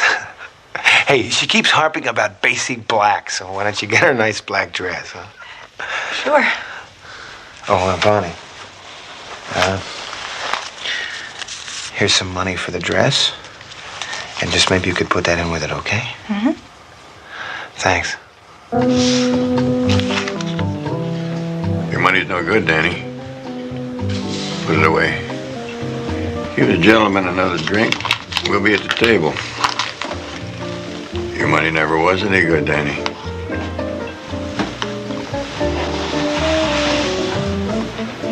Another milk, too? Maybe later. My money wasn't that bad. Passed for 7 months before anybody hollered queer. How How is it in the slammer this time, Danny? You meet old friends. What's on your mind, Jones? You working, Danny? No, Barnaby, I'm not. But it's a funny thing. I don't have to check with you or my parole officer. My parole was over the 17th of last month. Congratulations. So? Do you want to knock me over, Danny?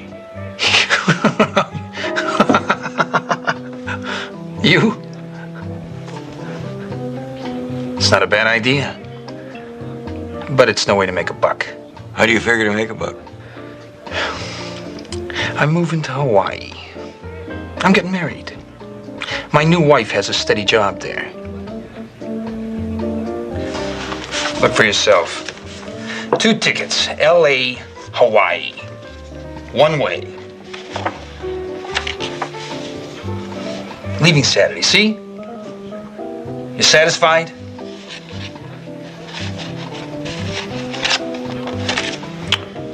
Satisfied? Checked out Danny Gernreich, number 7 on the list. Big fat 0, Joe. Why don't you just hole up out at the ranch and lock your doors until we can find out if this screwball is for real? I'm a growing boy. I need fresh air. You mean crawl in a hole and pull it in after me? For how long? We'll have a final printout on the rest of those names maybe tomorrow. Barnaby, there's a Jonathan Conroy on the line. He says it's personal. We don't have him in the files. Excuse me, Joe. Barnaby Jones. This is Jonathan Conroy, Mr. Jones. You remember me from the Newport Ski Club last 4th of July? Well, I don't exactly recall, but what can I do for you, sir? Well, I certainly remember you. You and I, knew everything about them guns.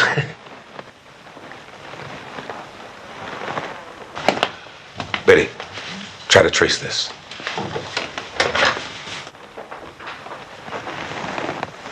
You still there, Mr. Jones? Yes. I was just trying to recall our conversation. I really don't know everything there is to know about guns. Well, now, I'm fixing to go hunting in a few days, and I just wanted to make sure I took along the right equipment. What kind of game are you going for? Well, the animal I'm tracking, Mr. Jones, stands about 7 to 3 inches tall, weighs maybe 180, 85 pounds, and has gray hair. You got any ideas? Yes. Don't aim that gun at me unless you're hiding behind a rock. Oh, it'll be face to face, Barnaby. You can count on that. Listen. Are you still there? Hello? Hello?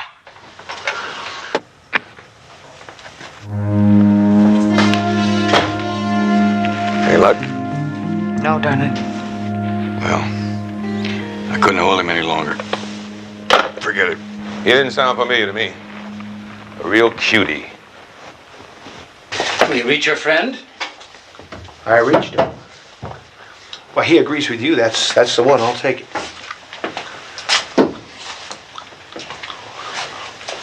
We'll say 20 rounds of high-powered ammunition. I know you'll find it's everything you require, sir.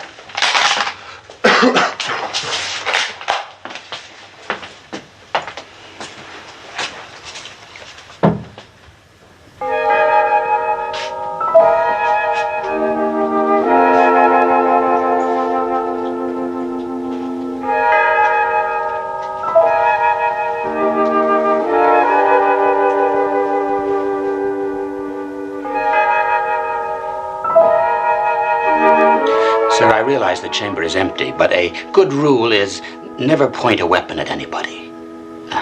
Unless you want to kill him. You're absolutely right.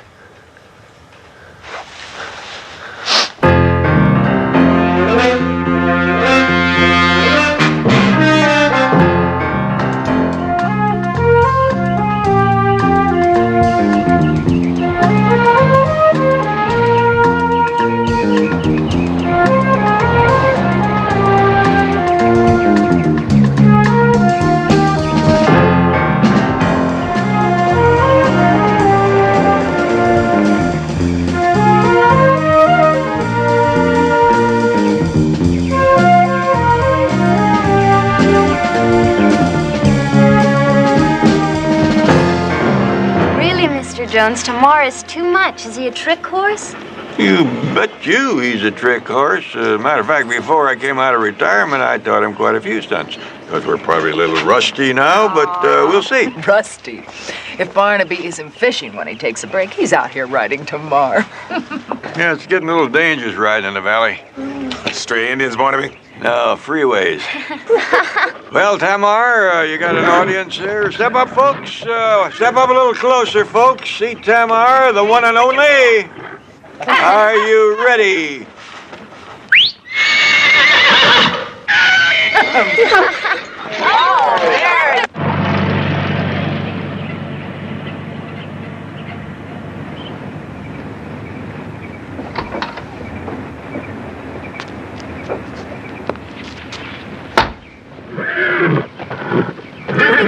And for an encore.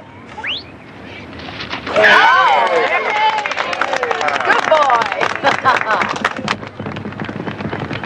He's a good old boy. He's a good old boy. Betty, your barbecue is delicious. I'm glad I saw you go off your diet, though. It's going to take 2 weeks in the gym. Sorry about that. Well, have to get rid of it somehow. I beg your pardon. I have a delivery for a Betty Jones. Well, that's me. A package? Barbie, what is this, a surprise? Not from me, maybe from one of your other admirers. Yeah, thank you. Looks nice, whatever it is. Well, let's see. Hey! It's not my birthday. What is this beautiful dress?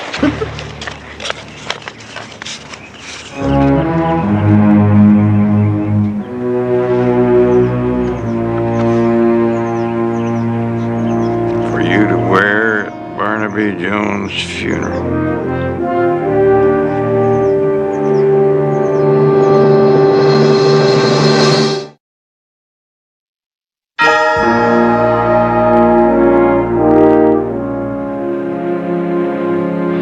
You're the last person I expected to see. The last I ever wanted to see.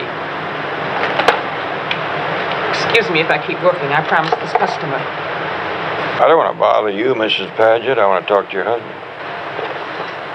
That's a good one. Funny. Funny ha-ha and funny peculiar. I'd laugh, but it's just a little bit too ironic. Well, you can't talk to Marty. So if that's all, goodbye. It's just for a few minutes. It's important to me, and it might be important to the both of you. Why all this interest in Marty now? You couldn't care less when you sent him up in '58. I didn't send him up, Mrs. Paget. He broke the law, and the law sent him up, and you both know that.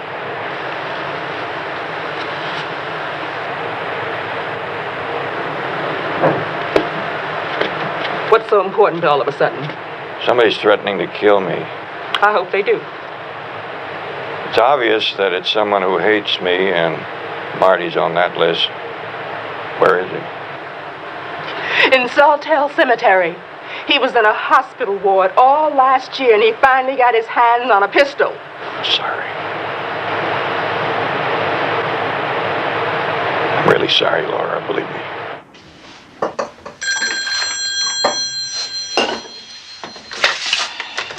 Barnaby Jones' office, may I help you?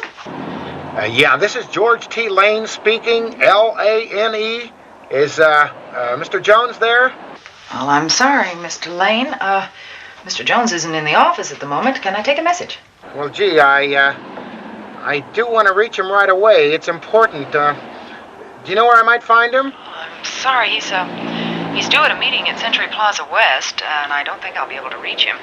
He's due out of there about 2:15. Could I have him call you then? No, I'll call back. I'm not in the office right now. Thanks, goodbye. Goodbye.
This just came special messenger.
No fingerprints. Didn't expect any. Felt pen you can buy anywhere and no trace on that special messenger either. You can buy this photographic paper in 1,000 stores in Los Angeles. This is obviously taken, and you returned the dress. Hey, What? you remember I told you the man called, never called back? Yeah. Well, that's how he got that when I told him where you were going to be. Let me get that name. The name is George somebody, except it was Jonathan something when he called from the skeet shooting club. No, names and sound of voices aren't going to help us now. Barnaby, all this, the wreath, those pictures. Why would anybody? Go to all that trouble? Yeah. He wants me to sweat, pulling the wings off the fly. You want me to call Joe Taylor? No, not just yet. Betty, if I asked you to draw a circle on something, what would you use? The size of these? Size of those and as perfect as those. Oh, water glass, bottom of a coffee can, maybe? No, perfect. One of those, whatchamacallits the kids use in school. These weren't drawn by any kids, and those whatchamacallits are a compass or a pair of dividers. Perfect circle. Right on the nose. Now, each one of these prints has a little hole right in the middle of the circle.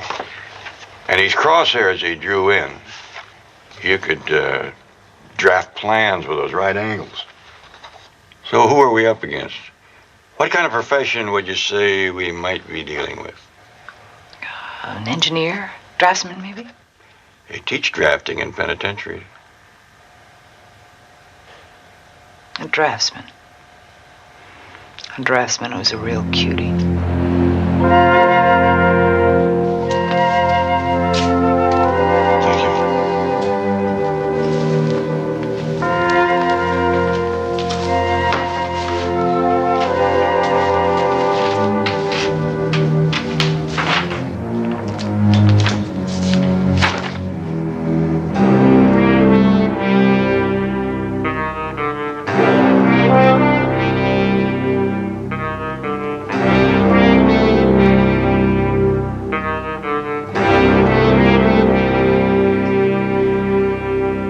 Roger Gossett, 1940 North Channel Road, Santa Monica.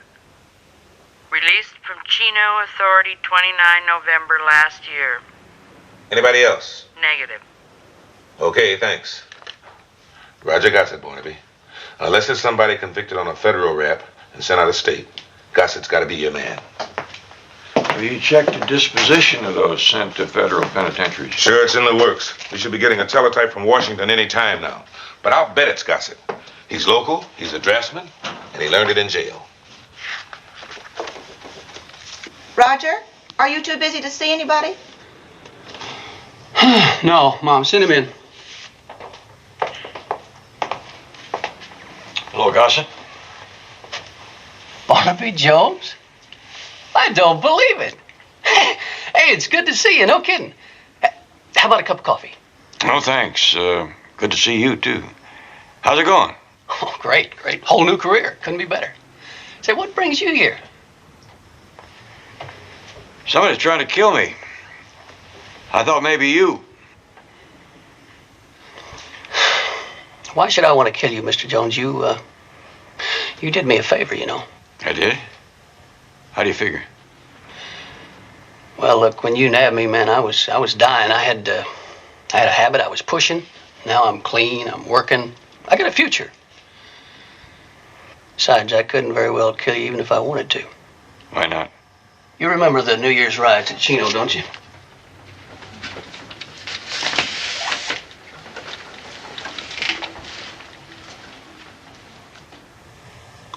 See, I figured if I had to make a trade, losing my mobility, but finding myself, well, that's more than a lot of guys ever get, isn't it? So, like I said, between what you did and getting the education in prison, I gotta figure somebody did me a favor.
I see. Oh, no, that's all right. Listen, thank you for that. Bye. Thank who for what? Well, it worked out like this. There were only 2 men sent up on federal charges. Setlin is still in Leavenworth. But in Atlanta. Howard Lee. Fraud. No. He was released last week. And he has a trade school qualification in... Drafting. Drafting. Production artist, rendering, like that. They said he's an exceptionally fine student. Did they know where he went on the outside? No, he served his full sentence, was released. That's all the warden knew. What now? I can take it from here. Take it where? Well, there are plenty of places where I can look for him. Old address, old friends, hangouts. Don't worry about it. What do you mean, don't worry about it? Well, you got things to do, and thanks. For what? I think you just saved my life. We still have to get through tomorrow. Oh, you got any special plans for... Barnaby. I'd like you to plan to spend tonight and all day tomorrow at the ranch. All right. What about you? Oh, I'll be here. I won't be able to cover all the bases I want anyway. I'm going to ask Joe to let me use a couple of hotlines. I might ask some of the off-duty boys to help me out. I'll be here till I poop out, and when I get sleepy, I'll sack in on the daybed. I don't like it. Nobody's asking you to like it. You sure you'll be all right? I've done it before. You will eat something, won't you? Which reminds me, I've got to do some shopping. Cupboards look pretty skimpy after the barbecue. You can take off any time. Oh, honey, before you go, would you get me Joe? Look. We're better off than we were an hour ago. Before, all we knew was that there was somebody out there wiring a booby trap for me. At least now I know what the booby trap looks like.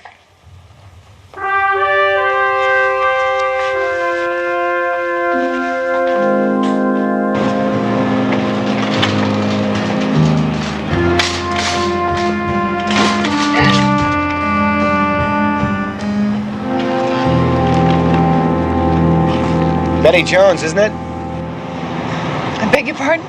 Betty Jones, Hal's wife? I'm Brian Harper. I'm sorry. UCLA. I was a friend of Hal's, and you and I met several times after the games. Well, obviously you don't remember. Forgive me. Brian Harper? How do you do? Yeah, Hal and I were in the swimming team together, and we were both Sigma Phi's, the literary society. I was in the Bahamas when I heard about Hal. Sorry, Betty. He's quite a guy. How's Barnaby? He's fine. Well, I met him once. Oh. Yeah, after that famous water polo game against Berkeley. Oh, yes, I remember that one. Well, give him my regards. I'll do that. It's nice to see you again, Betty. Yes. Bye-bye. Bye-bye.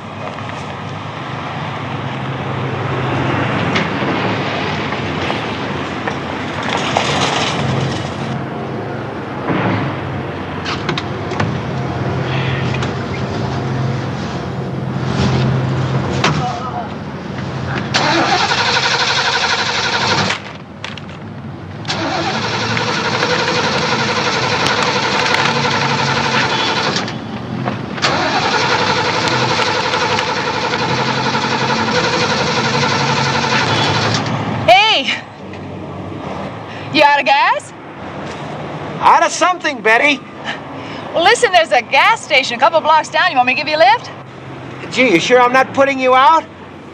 No problem. Come on. Okay.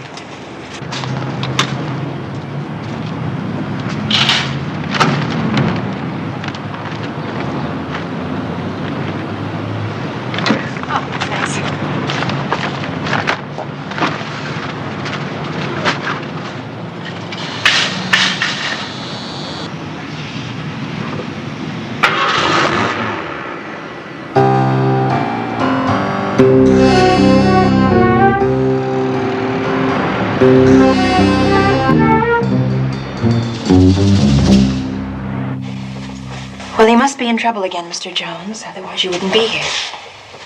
I wanted to be sure. That's why I want to talk to him. But I never know when he's going to show up.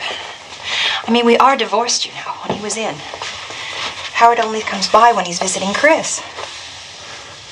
Where's he living now, Miss Lee? I really don't know that. Can't you tell me why you're looking for him? You know if he's got a job? I think he does. He has a good job with a drafting firm or something. He does nice work. He do his own printing, too? Yes, it always was a hobby of his. You know what pictures like this would cost done professionally? Now when everything was seeming to work out for him, he even has a girl. They like each other a lot. I even bought a present for her for Howard. A dress. Yes, that's a very good guess. A black dress. How did you know that? Thank you very much for talking to me, Miss Lee. But Mr. Jones, do you want me to tell him that you're looking for him, or...? I think he knows.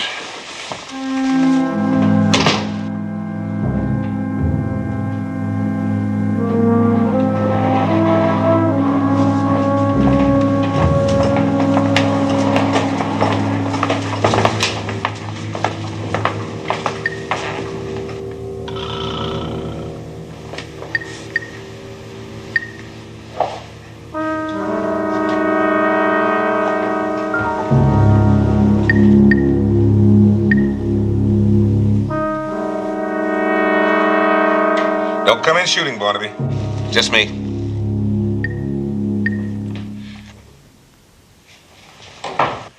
Just looking after the store. How are we doing? Not a peep around here. McManus called in about 9:30. He'd hit 3 of the addresses. Nothing. Going out to Hollenbeck now. How am I going to square it with you guys? On your own time? You're experts. I get paid for working. Shut up, meet your pie. Did you have anything to eat at all? Yeah, sandwich somewhere in the car. Blanks, huh? Me, I don't expect him to make a move until Sunday. These psychos get hooked on a battle plan. They follow it. Did his ex-wife open up? But Howard is in town. It's Howard Lee, Joe. He's a draftsman. Camera is his hobby.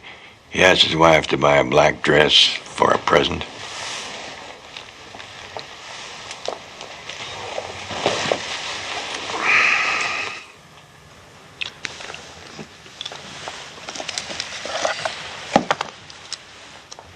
Pass inspection? You both pass inspection. I hope we can say the same thing Monday morning.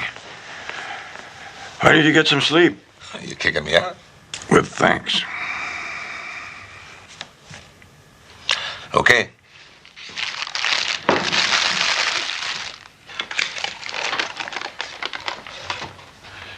Okay, I'll lock up. You take care.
Hello? Barnaby? Betty? You all right? No, I'm not. Barnaby!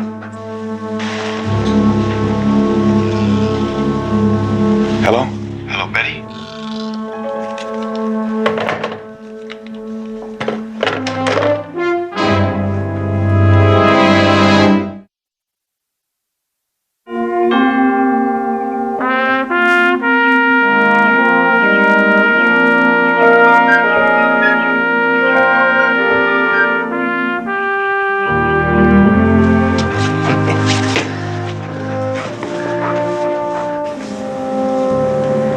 Well, don't worry. He'll call back. He'll dial frantically. I bet he wishes now the foreman would stay on Sundays.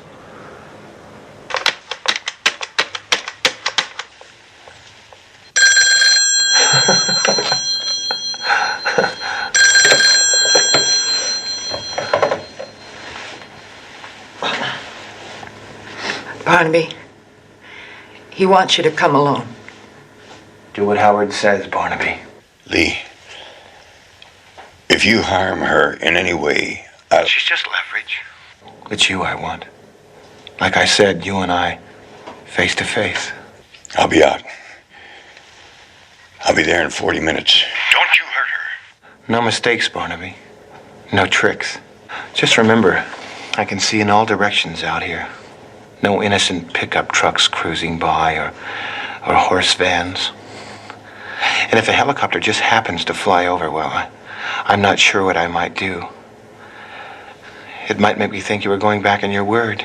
How can I help it if a car... You just better.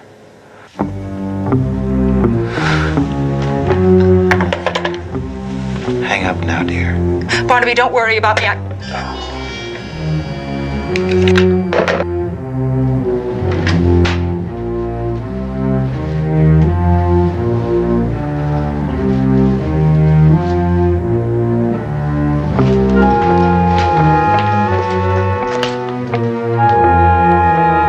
Do you usually have a big breakfast, or is it just toast and coffee or something like that? What? Well, I don't want to cause any trouble, but I thought you might be hungry too. You want me to fix you breakfast? I would appreciate it, Betty. Though I don't want you to put yourself out. What do you want? Well, scrambled eggs or an omelet. Either one would be fine. Whatever you want, Betty, would be fine with me.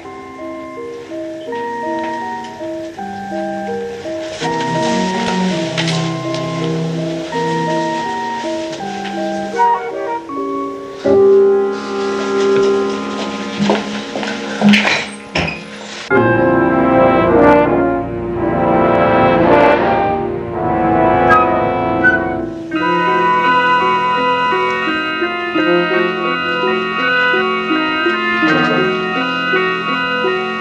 you like some orange juice? Great. Frozen. We have 6 trees.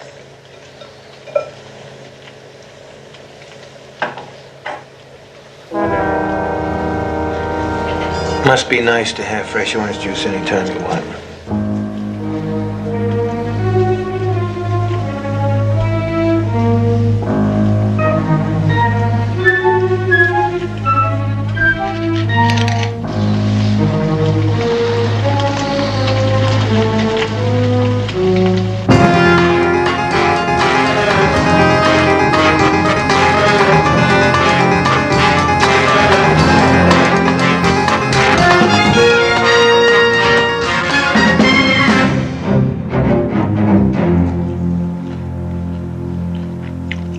You know, I've learned a lot about you two lately.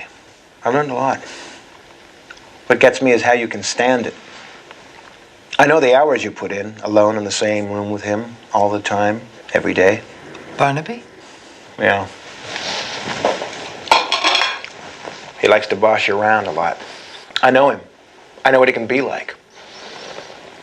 My father was exactly the same way. They even sound the same. I know that kind. Love to give orders. Yes, sir. No, sir. Have to run the world just the way they see fit. Rules and laws. And if you step out of line, whack! Barnaby isn't like that. You know, everybody practically forgot about it. Jones didn't have to keep after me. It was all over, a lousy fraud. Everybody forgot about it. Nobody was even paying him by then. He just didn't want to have a case like that still on his books. What the hell difference did it make? I'll tell you. A gold star for him and 6 years out of my life for me.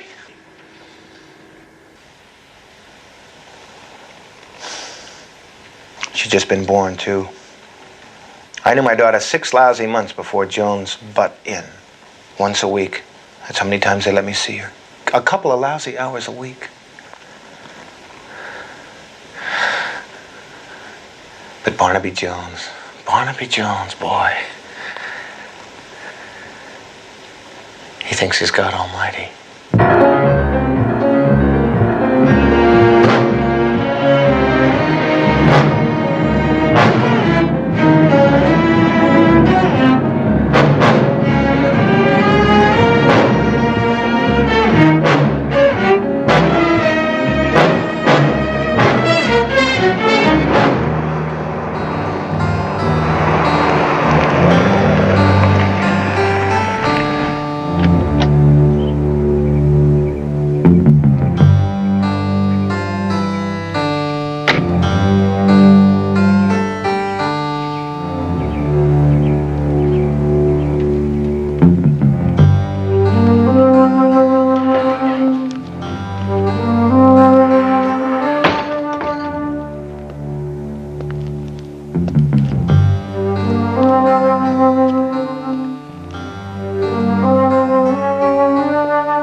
You finally made it!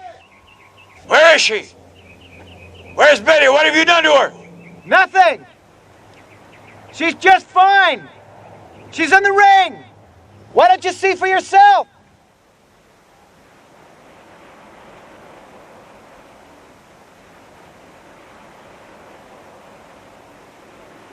Hey, Barnaby! Are you just gonna stand there? I'm coming up!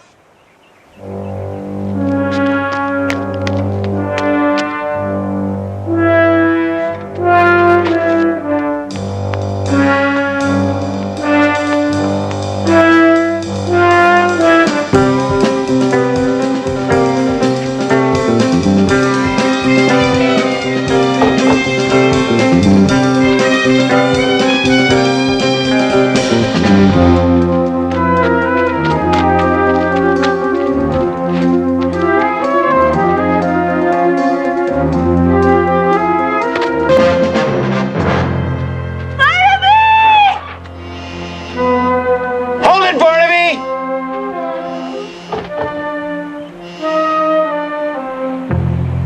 Betty, are you all right? Hey, Betty, he wants to know if you're all right. He killed Shane. I know. Hey, Barnaby! Why don't you come a little closer?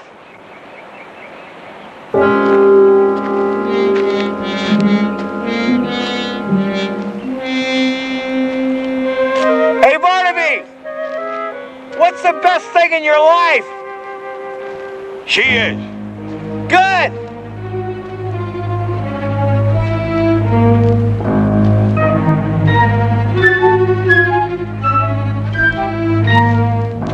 Whatever you want, Howard.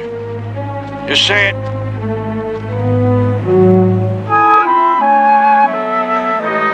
I've got it, Fred. Dead. Dead. You'll be my friend. Listen, Howard. Just keep coming, baby. Come on. You said this was between you and me. Let me get her out of here.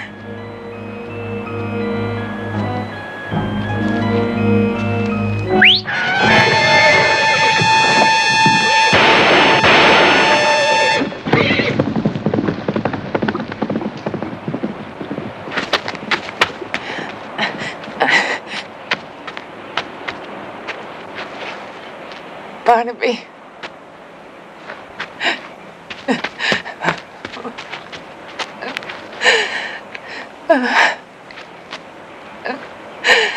You all right?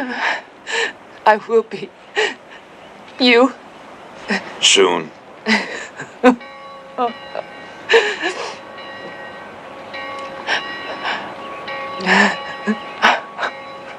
Sunday. Yeah. Sunday. Barnaby.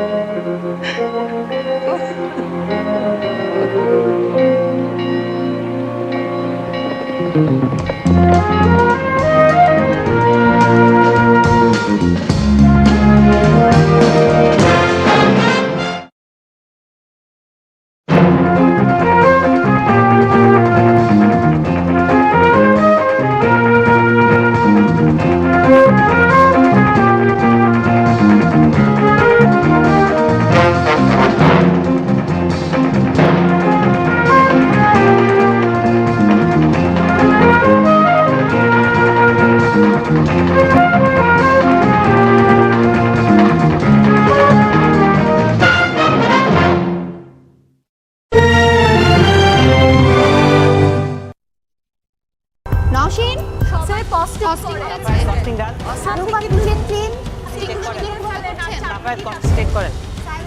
Cleaning করেছেন আপনি নিচে dance করে আছে ওটা cleaning করবেন আচ্ছা costing হয়েছে আর মাত্র 30 মিনিট বাকি আছে অনলি 30 মিনিটস সো এই 30 মিনিটসের মধ্যে রান্না শেষ করে প্লেটিংটা কমপ্লিট করতে হবে okay thank you carry on নাইন কি বুঝতেছো দেখলাম সবারটাই উর্মি ভালো করতেছে মানে অন টাইম সব কিছু আমার মনে হয় শেষ হয়ে যাবে সেটাই উর্মির কাছে এই এক্সপেকটেশন ছিল না এই রেসিপি দিয়ে বাট সে ভালো করছে আমি এটা প্ল্যানিংটা ভালো and আমি সময়টা দেখতেছিলাম আই থিঙ্ক অন টাইম সে শেষ করে ফেলবে এখানে আমরা মেন্টরসদেরকেও একটা ভালো ট্রেনিং দিতে পারি আপনি যেটা বললেন যে এক্সপেক্টেড ছিল না ঠিক আছে এখানে মেন্টরসদের একটা বড় রোল আছে তাদেরকে এক্সপ্লেইন করানো পুরো জিনিসটা সময়টা ডিভাইড করে দাও যে আপনি কতক্ষণ সময় প্রিপেয়ার করবেন অ্যান্ড ফিনিশ করবেন ওর অবস্থা কি দেখি আমরা তো তিনজন ওর নাচোস চিপসটা দেখলাম। হ্যাঁ এটা সুন্দর হয়েছে। হ্যাঁ ভালো হয়েছে। সো ওটার সাথে বাকি যে ইনগ্রেডিয়েন্টসগুলো সস বা যাই হোক যদি প্রপারলি ও নিয়ে আসতে পারে গুড। বাট আমি একটু আমাদের লো স্কোরার যে ডক্টর মনিম আছে ওনাকে নিয়ে আসলে একটু টেনশনে আছে। ওনাকে নিয়ে আমিও টেনশনে আছি। আমিও এবারের রাউন্ডে খুব ভালো কুক একটা এবং ভালো একটা মার্কস পায়।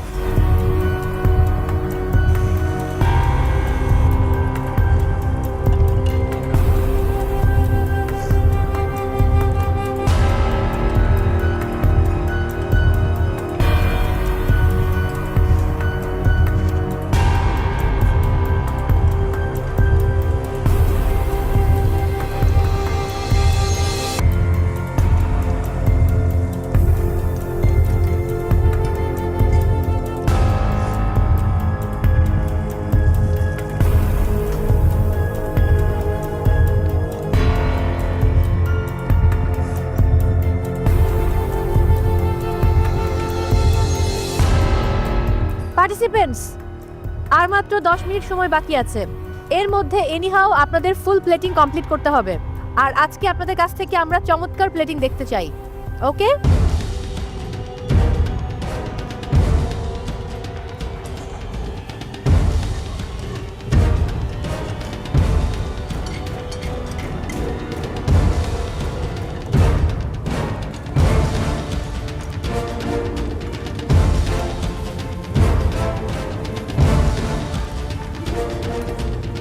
পার্টিসিপেন্টস only 5 মিনিটস আছে আর প্লিজ এই 5 মিনিটসে প্লেটিং কমপ্লিট করুন।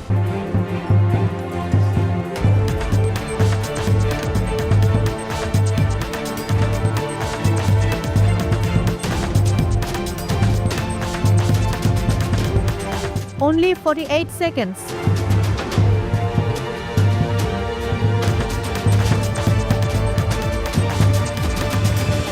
সবাই একসঙ্গে কাউন্টডাউন দেবো আজকে আমরা। Ready? 10 9 8 7 6 5 4 3 2 1 0 and time's up.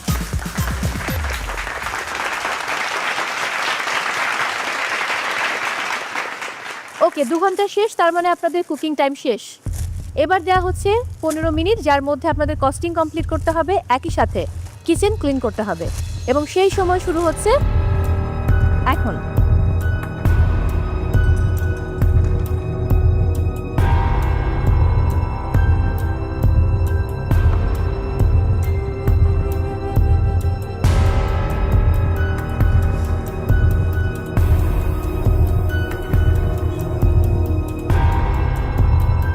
Nowshin sir costing costing done kitchen clean cleaning করেছেন। আপনার নিচে ডাস্ট পড়ে আছে, ওটা ক্লিনিং করবেন। আচ্ছা আছে কস্টিং হয়েছে, ফুড ফাইল করবেন না ভিতরে ঢুকে দেন, ভিতরে ঢুকে কোমো আপনার ওগুলো ক্লিন, নিচেরগুলো ক্লিন করা।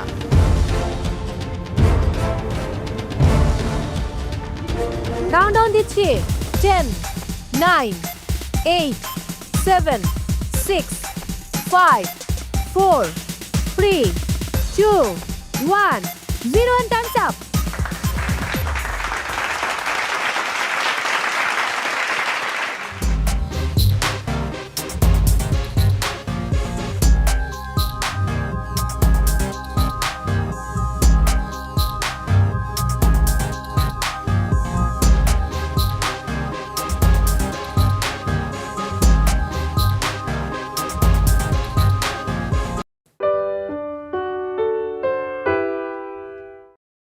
আজকে আমি করেছি spicy teriyaki chicken with garlic broccoli layered in bao. আমার কাছে অসাম লেগেছে। আজকে আমার ছিল dark chocolate and chilli mustard with strawberry coulis and caramelise popcorn on top. ভেতরের জিনিসটা খেলাম তখন খুবই ভালো লাগছিল, ফ্লেভারফুল, অনেক মজা লাগছিল। বাট সাইডটা নিয়ে যখন কেটে খেয়েছি তখন এই যে ঝামেলাটা হচ্ছে, পোড়ার কারণে কাটাও যাচ্ছিল না, ঝুরঝুর করে পড়ে যাচ্ছিল। বরিশালের নওশিন আপনার খাবার নিয়ে চলে আসুন।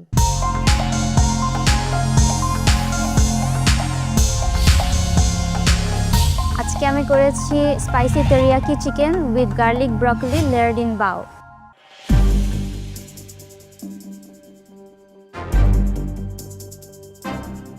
প্লেটিংটা ইনিশিয়ালি দেখে একটু মেসি মনে হয়, এত কিছু না দিলেও হতো, নিট লাগতো একটু। বাউটা ইউজুয়ালি একটু ফ্লাফি হয়, বাট কনস্ট্রেন ছিল, সো গুড ট্রাই। পাও হয়েছে এমনি, বাট আরেকটু রেখে দিলে ডোটা একটু ফ্লাফি হতো। আপনি টেরিয়াকি সসে গোচুজাংটা যদি সরিয়ে দিতেন, would have been much better. Yeah, teriyaki is a Japanese sauce, gochujang is a Korean flavor. Other than that, it's okay, it's a good try. ভালো ছিল। একটা নতুন রেসিপি ট্রাই করেছো, মোটামুটি আমার কাছে অসাম লেগেছে, এক্সেলেন্ট। কস্টিং নশিন ইন্ডিভিজুয়ালি ঠিক আছে, বাট ওভারঅল প্লেটিংয়ের কস্টিংটা দিয়ে দিবেন, ঠিক আছে? সব কিছু ইন্ডিভিজুয়াল কস্টিংটা ঠিক আছে, রাইট, বাট ইন্ডিভিজুয়ালি আর সেলিং প্রাইস দিতে হবে না, ঠিক আছে? Thank you.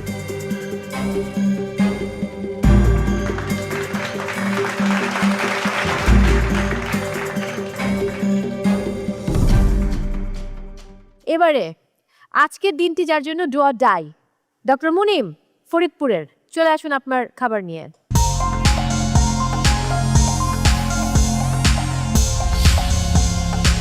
আজকে আমার ছিল dark chocolate and chilli mustard with strawberry coulis and caramelise popcorn on top.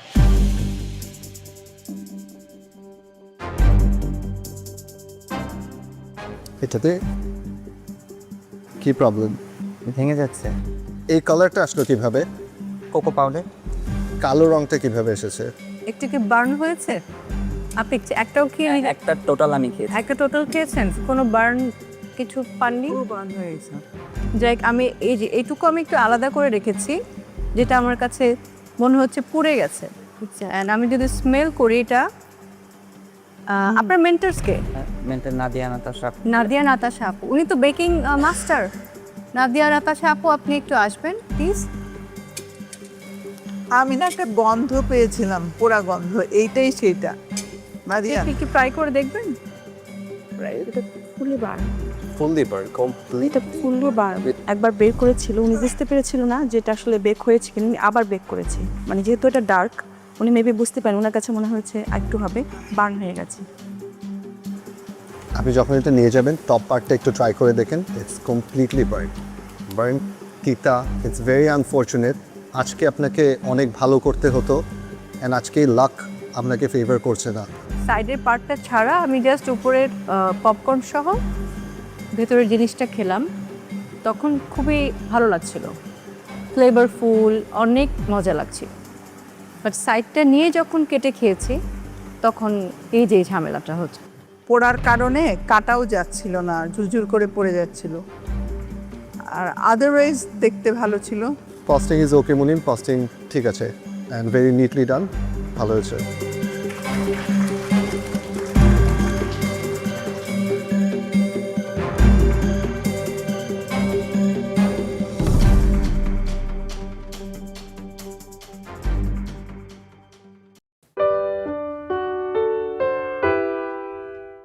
এই প্রথম ইটালিয়ান রুই মাছ খাচ্ছি। আপনিও রুই মাছ ইউজ করেছেন? জি হ্যাঁ, রুই মাছ। শেফ যখন এক কথায় ওয়াও বললো, আমি তাহলে দুই কথায় ওয়াও ওয়াও বলে দিই। শুরুতেই আমি আমন্ত্রণ জানাতে চাই নওগাঁর প্রতিযোগী জুয়াইরিয়াকে, আপনার খাবার নিয়ে চলে আসুন।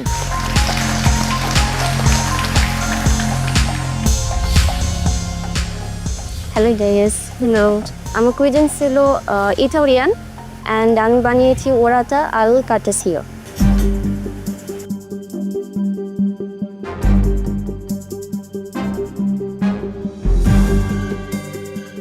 পার্চমেন্ট পেপারে করতে হবে, এই আইডিয়াটা কোথা থেকে আসলো? এটা আমার মেন্টর সাজেস্ট করলো যে পার্চমেন্ট পেপারে দিলে এটা বেক করতে সুবিধা হবে, অ্যান্ড জুসগুলো ছড়ায় যাবে না, ফ্লেভারগুলো এক জায়গায় ভালো মতন মিক্স হবে।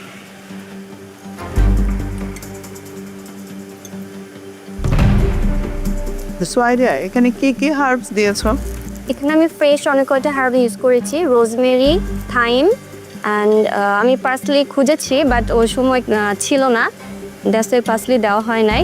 অ্যান্ড এর সাথে আমি লেমন জুস, অলিভ অয়েল, তারপর অলিভ অ্যান্ড পেপারস ইউজ করেছি, সল্টেড পেপার। আপনার ফিশটা পারফেক্টলি কুকড। আপনি ইটালিয়ান ডিশ আজকে করেছেন। দ্য ইনগ্রিডিয়েন্টস যেগুলো ইউজ করা হয়েছে those are Italian. capers, olives, tomato, olive oil কম্বিনেশনটা ভালো একটা Italian flavour. Okay, taste wise it's okay. প্রেজেন্টেশনটাও আপনি পার্চমেন্ট পেপারে করেছেন দেখে পার্চমেন্ট পেপারে নিয়ে এসেছেন, এটা আমাদের জন্য, আপনি টেকনিকটা জানেন, বোঝাটা ইজি হয়। ওভারঅল গুড ট্রাই, ভালো ছিল। Thank you. আমার কাছেও ভালো লেগেছে।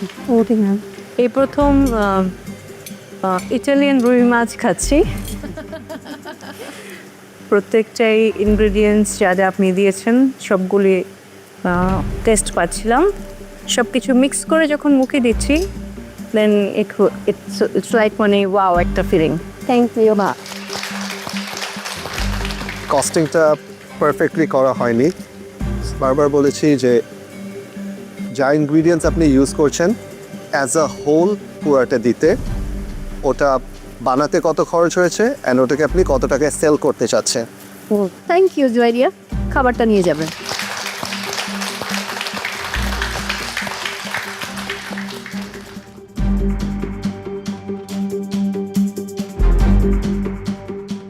এবারে বরিশালের প্রতিযোগী নওশিন মুবাশশেরা, আপনার খাবার নিয়ে চলে আসুন দ্রুত।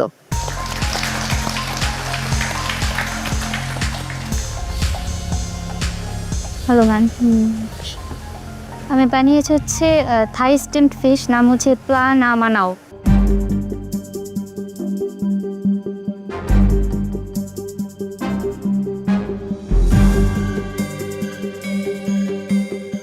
আপনিও রুই মাছ ইউজ করেছেন? জি হ্যাঁ, রুই মাছ। নওশিন, জি আমার কাছে সত্যি খুব ভালো লেগেছে। Thank you. একদম অরিজিনাল একটা থাই ফ্লেভার পাচ্ছি, সেই থাই লাল মরিচ, অনেক দিন পর একটা থাই গন্ধ পাচ্ছি। সব কিছু মিলিয়ে গোলমরিচের যে একটা ফ্লেভার, সব আলাদা আলাদাভাবে আমাকে ফিল করিয়ে দিচ্ছে। তো এক কথায় যদি বলি, ওয়াও।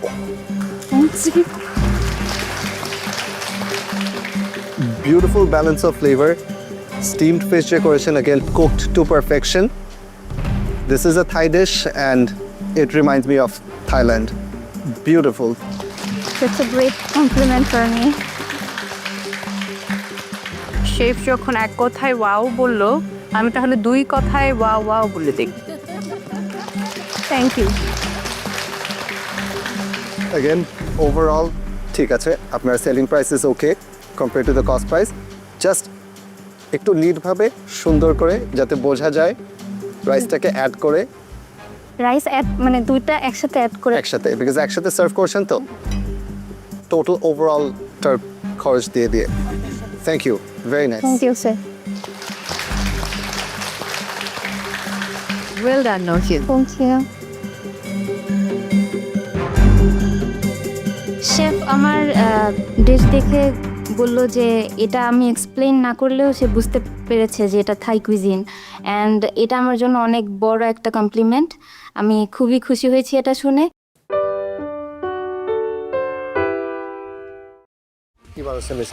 আমি করছি কচুর ডগা দিয়ে, চিংড়ি মাছ দিয়ে, নারিকেলের দুধ দিয়ে, আর একটা হচ্ছে কচুর যে গোটাটা আছে গোটাটা দিয়ে হচ্ছে আমি গরুর মাংস দিয়ে ভেনা করছি।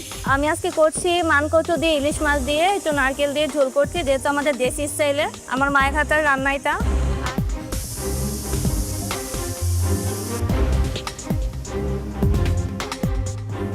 পার্টিসিপেন্টস আর মাত্র 30 মিনিট বাকি আছে। এই 30 মিনিটের মধ্যে আপনাদের কুকিং ডান করতে হবে, সেই সাথে প্লেটিং, ক্লিনিং এবং কস্টিং। সো সময় হাতে একেবারেই কম, দুজন মিলে কাজ করুন, একজন অন্যজনকে সাহায্য করুন বা একজন কস্টিং করে ফেলুন। হাতে সময় আছে আর মাত্র 30 মিনিট।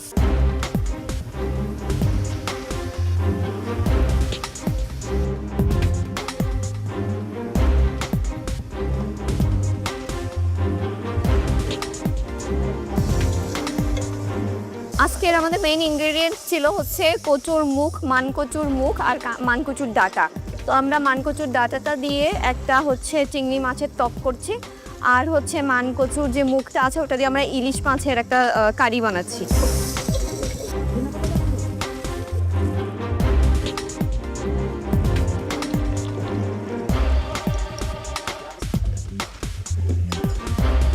আজকে আমরা করছি কচুর ডগা দিয়ে একটা কচু ঘোটা, আর করছি কচু ইলিশ মাছের পাতুরি, যেটা ইটা আছে গোড়াটা আছে সেটা দিয়ে।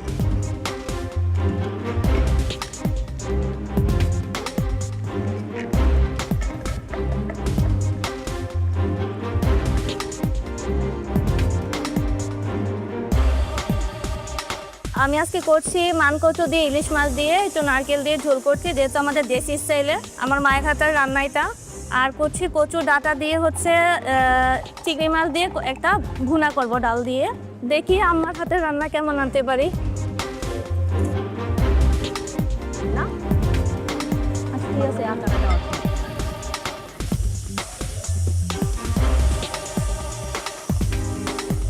আজকে আমরা বানাচ্ছি কচুর কোরমা, সাথে কচুর ডগা ভাজি, আর সাথে আমরা কচু দিয়ে একটা গোলাপ জামুন বানাচ্ছি, আর সাথে থাকবে প্লেন রাইস।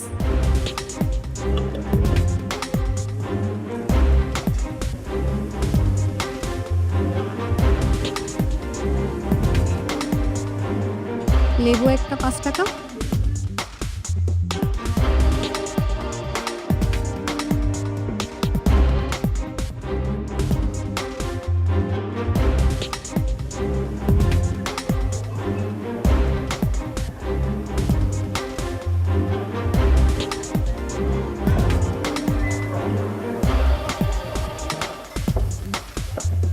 কি বানাচ্ছেন স্যার? আমি করছি কচুর ডগা দিয়ে চিংড়ি মাছ দিয়ে নারিকেলের দুধ দিয়ে, আর একটা হচ্ছে কচুর যে গোটাটা আছে গোটাটা দিয়ে হচ্ছে আমি গরুর মাংস দিয়ে ভেনা করছি, আর একটা ঠান্ডাই করেছি ওটা হচ্ছে বিয়ে বিক্রি নর্মালে, আর হচ্ছে আমি খিটা রুটি করবো 2 ধরনের, একটা একটু স্পাইসি করে আর একটা নর্মাল খিটা রুটি করবো। কালকে থেকে বেটার হবে ইনশাল্লাহ।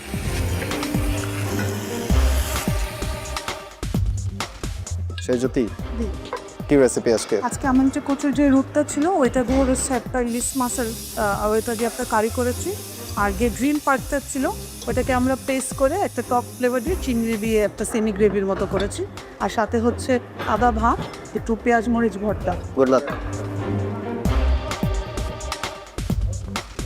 রূপা কি বানানো হচ্ছে? এটা হচ্ছে কচুর ডাটা দিয়ে আমি চিংড়ি মাছ দিয়ে এটা ভুনা করছি। এটা ডাল আছে, তো নারকেল আছে। এটা পুরোপুরি হচ্ছে আমার মায়ের হাতের রান্না। আজকে আমার মাকে আমি অনেক মিস করছি, জানি না আমার হাতের রান্নার মতো হবে কি না। দেখি আজকে আমার হাতের রান্নাটা আমি দিতে পারি কি না। স্মেল অনেক সুন্দর আসছে, এটা টেস্ট করতে পারবো? Yes sir.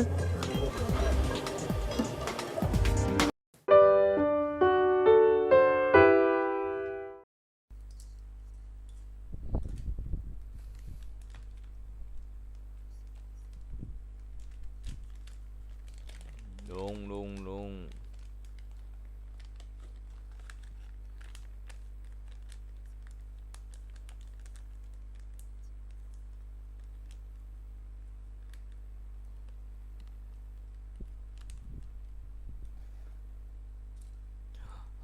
Mind uncontrolled.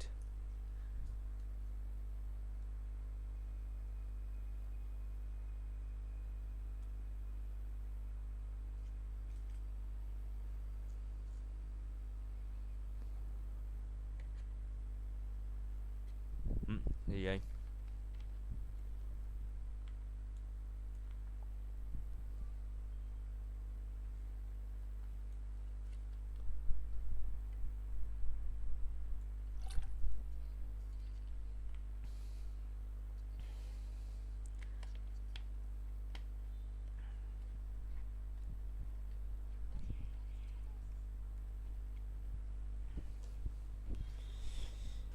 Cũng giống chuyện chứ nó có điện thoại vậy. What buddy?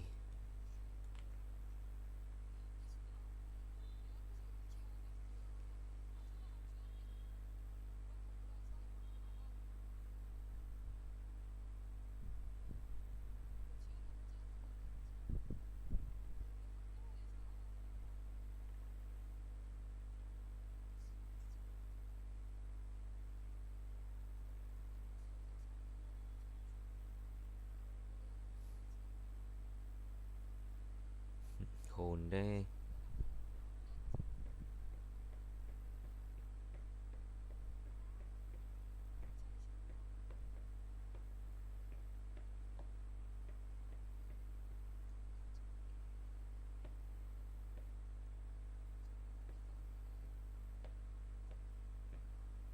hương vị luôn.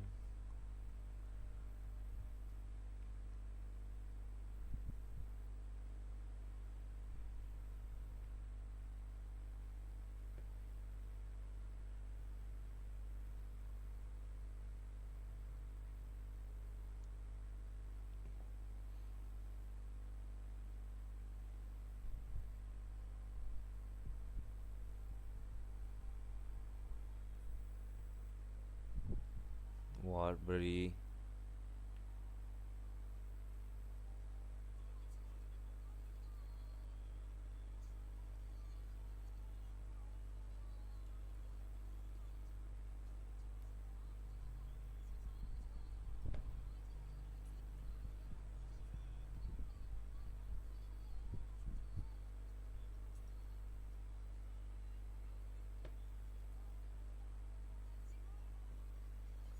Chicken.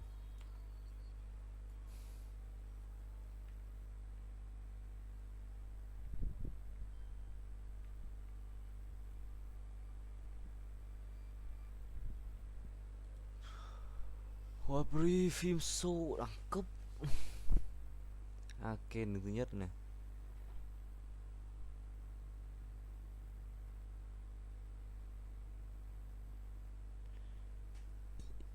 US TV drama.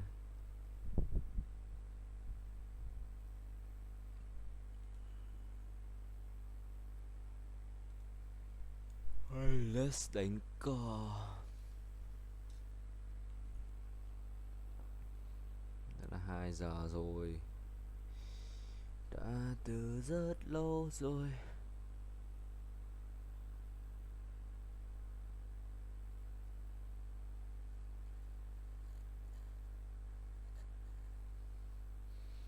Cảnh báo giá cái gì vậy? Xem lại PC tỷ giá bây giờ là bao nhiêu? 1 USD to VND 25.200. Tỷ giá đang giảm. Giờ nó cận 2 giờ. Lên PC. Let me go fire in. Mỏi mắt quá.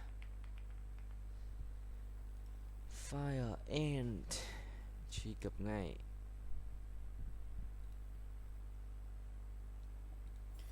Trừ 7 điểm ở ngõ 45.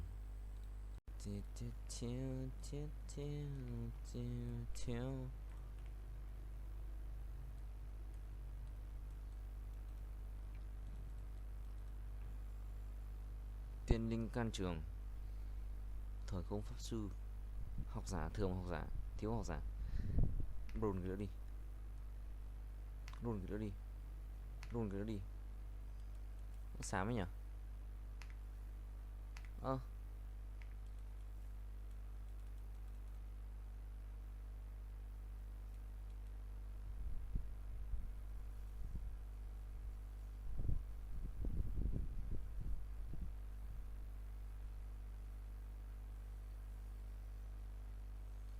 Tên học giả và quầy cực kinh.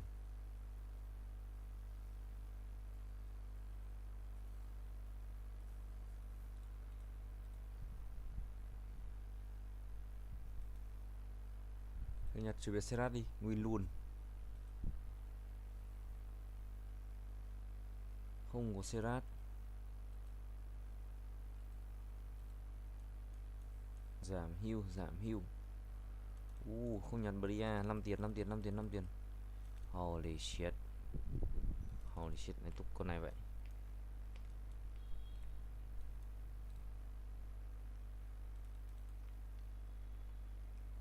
Hai bảy bốn năm 275 TCB 232. What?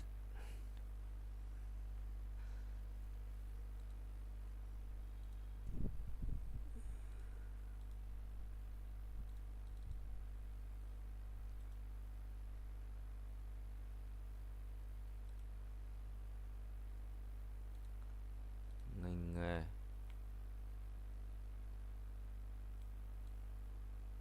Bốn độc giả nó sẽ ngon hơn rồi.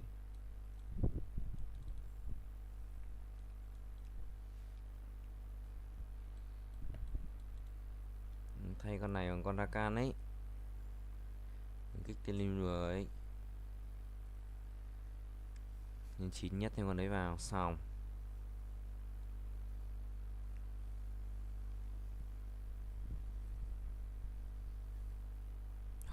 Kinh thế nhỏ, khỏe thế nhỏ.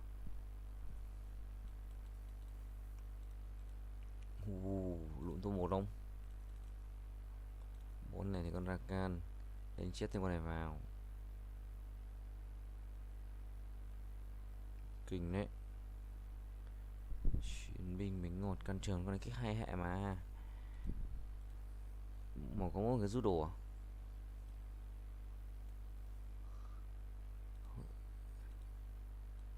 Về đi cho các chơi.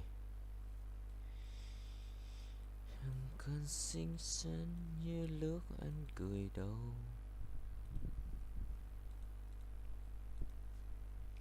Rakan đâu rồi? Ai...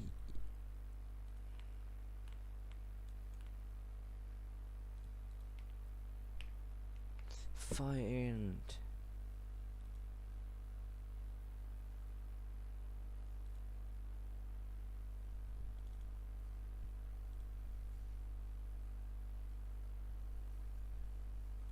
Biểu đồ.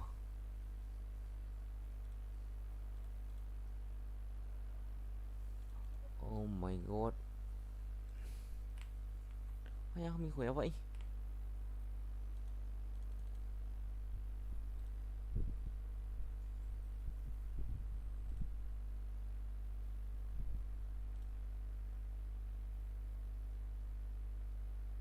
Chứng chỉ số chứng khoán đây có rồi ta. Ngành nghề này mua luôn con này á. Tiền số á, so sánh kinh tế vĩ mô mới đi.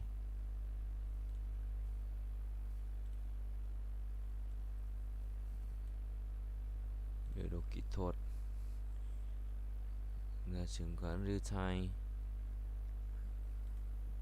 Biến động thị trường có chưa? Rồi, ngành nghề có rồi. Chứng khoán biến động cổ phiếu. Hàng hóa phái sinh. So sánh Z score. No.